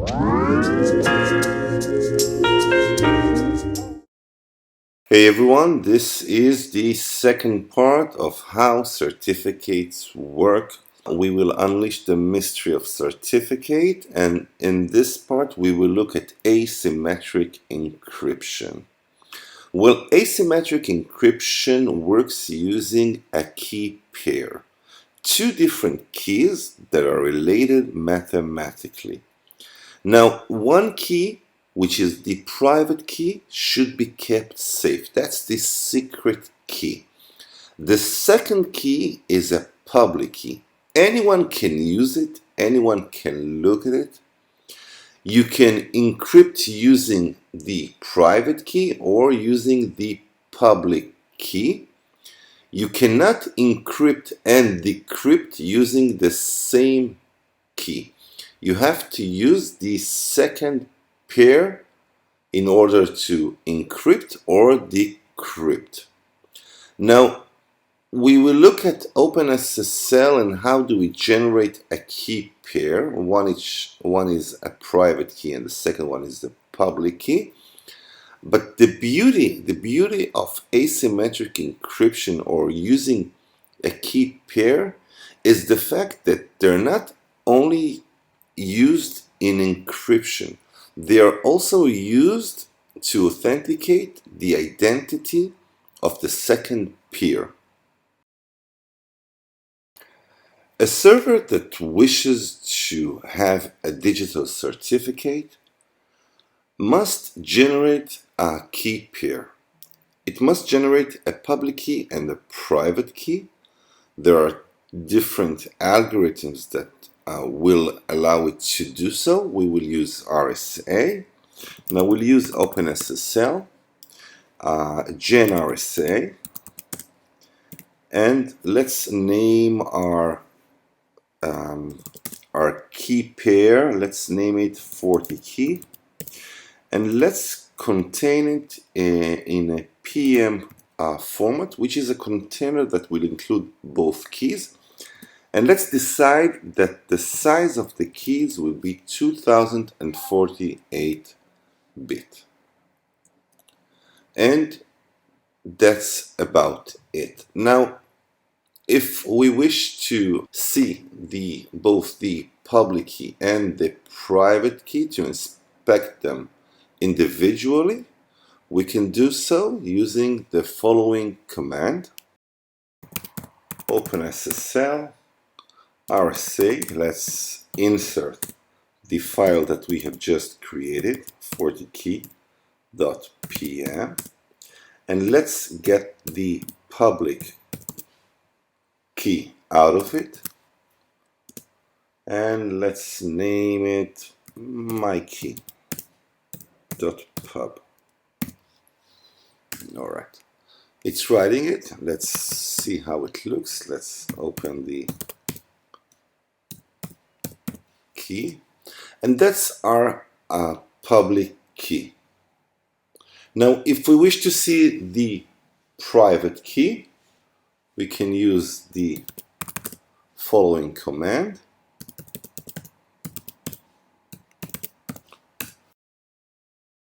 and that's the private key. So we have a public key and a private key, and those two are used when a server requests a certificate using a certificate signing request. It sends the public key as a part of its information. We will look later on how a certificate authority takes that information and actually creates a digital certificate plus a digital signature that will prove that he or it is the one that it claims to be.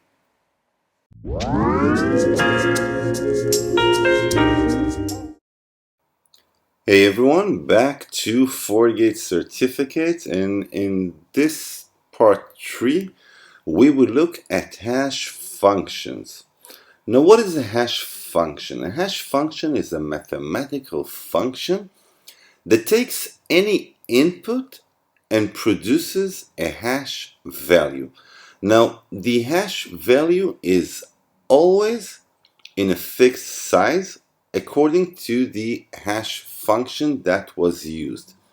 The hash value is also called a digest, and it should be impossible to produce the same value for two different inputs. So the function is actually collision free. Now, a hash function must be quick. It has to produce the hash value very fast, and a slight change on the input should change the entire hash value completely. So even if we have a 1 gigabyte file full of text and we change a comma in one of the sentences, the hash value will change completely. So we have the input, we have the hash function, and we have the digest, the hash value. Now, when do we use it? We use it for integrity. Whenever we send a file, it can be just about any file, and we want to check its integrity, that no one touched it, no one tampered with the bit stream. We make a hash value out of the file, and then on the other side we compare the same file using the same hash function. If the two hash values are the same, then no one tampered with the file. If the hash value changes, then someone probably touched the file. There are dozens of hash functions that are used just about anywhere. When a web server stores passwords in its database, they are being hashed. They are being hashed using different hash functions such as the SHA-256 or the SHA-512. To make the hash stronger, we also use what is known as a salt.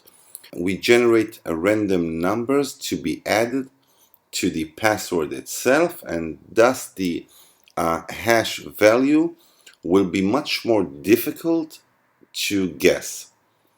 Now the term guessing is the right term, since hashes are in no way an encryption technique. They are not used for encryption. They are only a mathematical function, a one-way mathematical function that takes an input, turns it into another value, and there's no way back. They are not reversible. Alright, so enough with that. Let's move over to OpenSSL. Let's reproduce some hashes out of different inputs. And at the end, that will probably be part 4 of the series. We will recap what we have learned by now. That is symmetric encryption, asymmetric encryption, and hash functions. And we will look at certificate, a digital certificate, and understand how it all matches. Alright, so we'll use OpenSSL, but let's start out by using the echo command. And let's write down some text. I have a secret message. Alright, now let's grab it into OpenSSL. And let's use MD5. MD5 is a hash function that produces a 128-bit value. Now that's the hash value of that text. Now if I'll use the same text, but I'll change the E to an A, you'll see that I get another hash value, completely different hash value. Let's go back to the same text, and it will produce the same hash value as before. Now if we will use the SHA-256 hash function, you can see that we actually get the output as a 256-bit value. It is much stronger than MD5. We can also do it using the 512-bit, which produces stronger hash value. Now, how does it all have to do with digital certificate and digital signatures? We will look at it in our next video, which will be the last part of the series. But let's just look out at a digital certificate and a signature algorithm, which is the hash function as we just spoke about. And in part 4, we will see how it all mixes out with the symmetric encryption to make sure that we have confidentiality, authenticity, and integrity.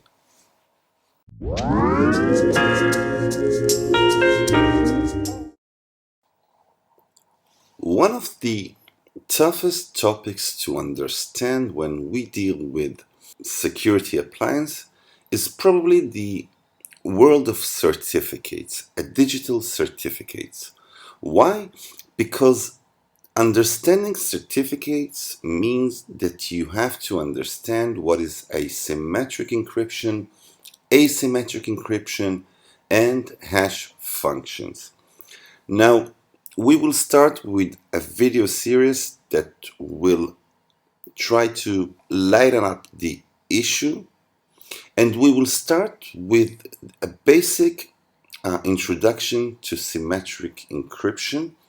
We will do it using OpenSSL. So asymmetric encryption means, and that is the very basic meaning, that we take a plain text, we use an algorithm, which is a mathematical function that uses substitution and uses transpositioning, and we are using a key that is known to both parties. The key is the same. Later on, we will deal with the key space and what does it mean. And now we will take the plain text and we will use the algorithm together with the key to turn it into a cipher text. So if we'll open up a text file and let's write down Fortinet secret key, and now let's save it. Let's save the file as Fortinet. Let's open it again just to make sure that we have the plain text. And now let's use OpenSSL. Let's use AES 128. AES is a symmetric encryption algorithm. In our case, we are using a key space of 128 bits. That is 2 to the power of 128. And let's insert the Fortinet text and let's output as cipher text. Let's call it cipher Fortinet.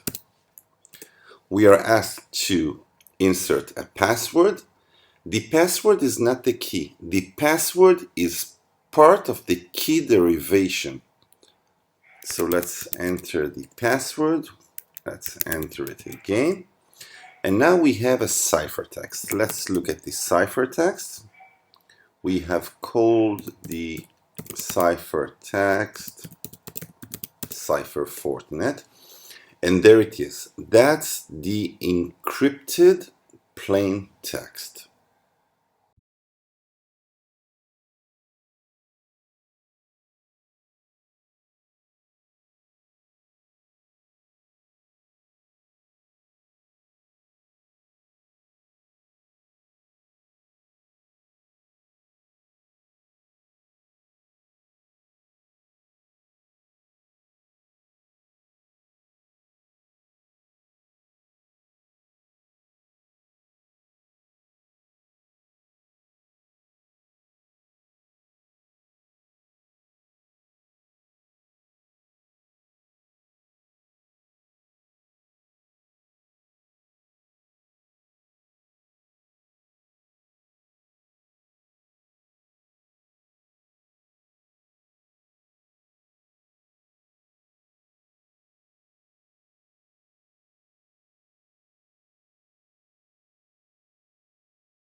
Alright, so here we are at the top 5 diagnostics command for your FortiGate, and we start with the first command, which may look a bit simple, which is the get system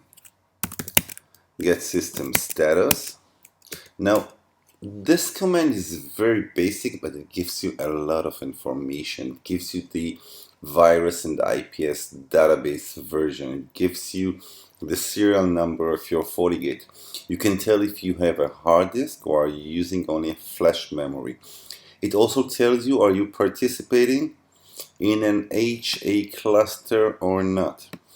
It gives you information of the operation mode. Are you working in a NAT mode or maybe a transparent mode? Are you using another virtual domain or are you using only one virtual domain? So a lot of information in that simple command. This second command is the get hardware NIC and the interface name. In our case, let's look at our WAN interface. Sorry, it's WAN1. And that tells you of each interface its MAC address. Does it support any hardware acceleration? In our case, we support MP4 Lite. Do you have any dropped packets in your interface? Is the status up or down? Are you working in a full duplex or maybe half duplex? And what is the speed of your interface? In our case, it's 1 gig. Our third command is the get system performance status. Now, personally, I love that command since it tells you a lot of your FortiGate. Now, at the top output, you will see how many CPUs your FortiGate module supports. The following thing is the RAM usage. And at the bottom, the output shows your network traffic, the amount of average sessions per minute, and so on. So you have your CPU usage, you have your RAM usage, and your network usage. Next up is probably one of the most known when you deal with the Fortinet firewall, and that is the Diagnose debug flow, which actually shows you the flow of your traffic from the CPU perspective. So you have to enable it. Let's enable.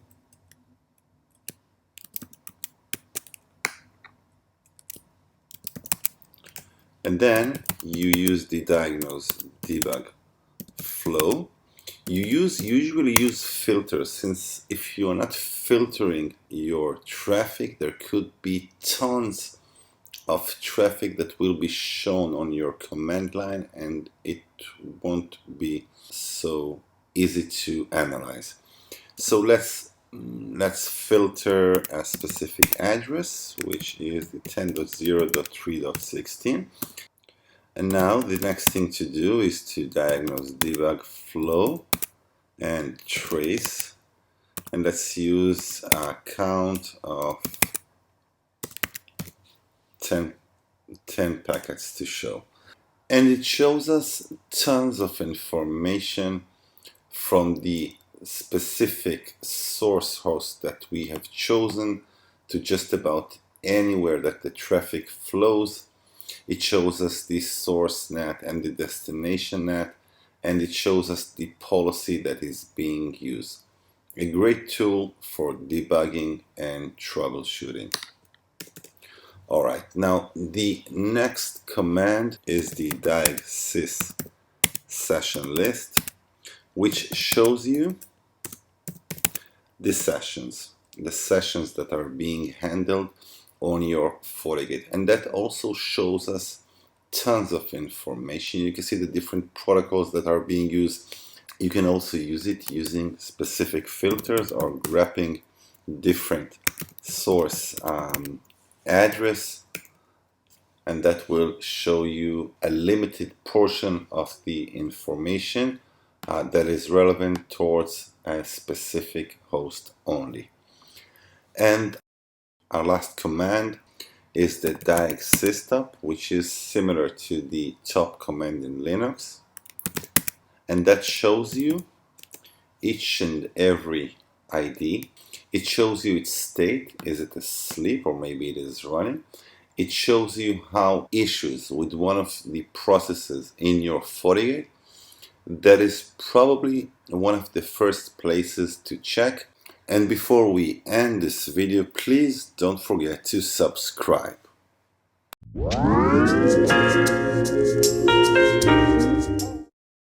Your Wi-Fi throughput can vary for different reasons. Noise, misconfiguration of the access point, co-channel interference, adjacent channels, and so on. But one of the main reasons is obstacles in your physical space. Obstacles that will make your RF signal reflect and propagate to different directions. One of the mechanisms that are used in Wi-Fi is the guard interval. It protects symbols in your packets from getting back and damage other symbols. Mostly we use a guard interval of 800 nanoseconds, but since 802.11n we can also use short guard interval of 400 nanosecond. It can help you increase the throughput in your Wi-Fi deployment, but don't use short guard interval whenever you have high density deployment. Let's try it out, and please comment me back on this video and tell me if it helped you to increase your throughput.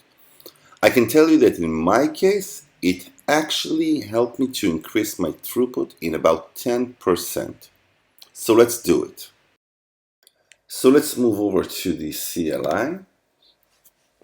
Let's configure the wireless controller WTP profile. And now let's edit one of the most used access points, which is the 4221. Let's configure its radio. Alright, let's see the full configuration. And as we can see, the short guard interval is disabled. So we can set the short guard interval to be enabled. That's about it.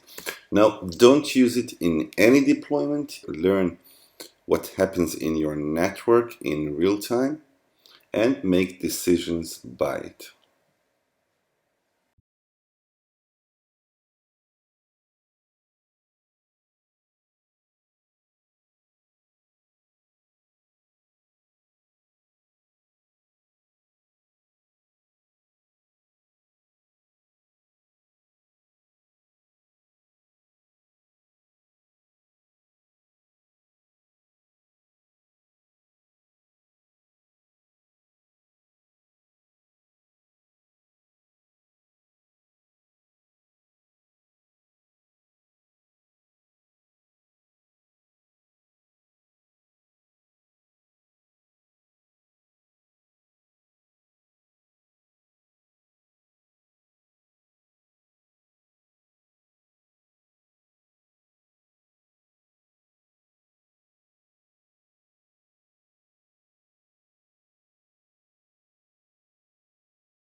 Hey everyone.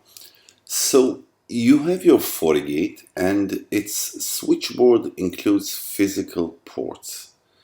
Each can be configured with its own IP address or be associated to a virtual switch, either a soft switch or a hardware switch. That is, we are actually creating switches within the physical switchboard. But what is the difference between a soft switch and a hardware switch? Well, the difference is that in soft switch, the implementation itself is done at the software level and not on the hardware level. That is similar to saying, okay, port 1, port 2, port 3, you all belong to a soft switch that we will name it marketing, and it will have an IP address of 10.0.0 and so on. In a virtual hardware switch, the implementation is done over the physical ports themselves, where each port, each interface is configured in its hardware level to be a part of the same hardware switch. That is a much superior way to handle traffic, and in terms of performance, it makes a huge difference.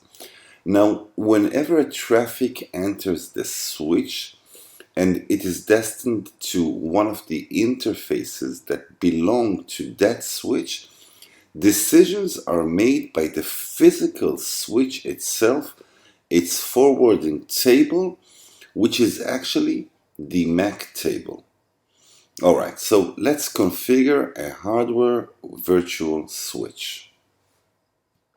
Alright, so let's move over to our command line, config system virtual switch. And now if I'll type the get command, I will see that currently I don't have any virtual switch already configured. So let's name one. Let's call our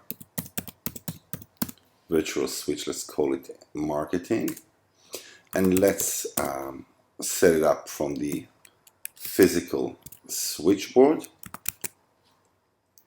All right, and now let's configure the different ports that will make out this switch.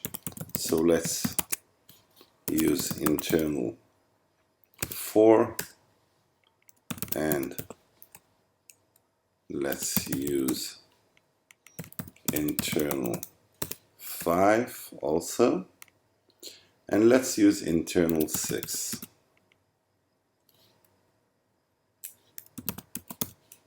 To our all right. So now let's Let's use the same command as before. Config system switch. Config system virtual switch. And let's see if we have a switch that is configured. Yes, we have. Here's our marketing switch. Alright, now let's refresh our interface pane to see our new virtual switch. And there it is. Now, if we will head over to our setting page of that switch, we can configure its IP address, its management. Let's use LAN2 as our alias, and let's get him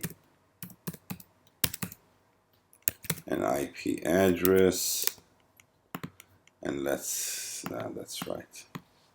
I'm using the same.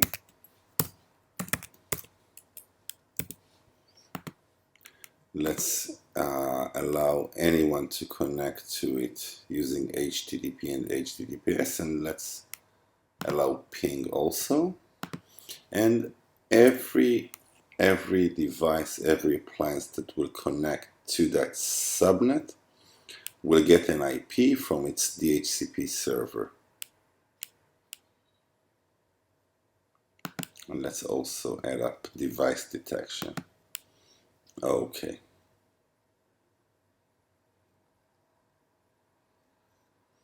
And there we have it. We have a hardware virtual switch with its own subnet, with its own DHCP server. Any appliance that will connect to it will get an IP address from its pool, and any traffic that will head up to one of the interfaces that is within the marketing switch will be forwarded using the forwarding table.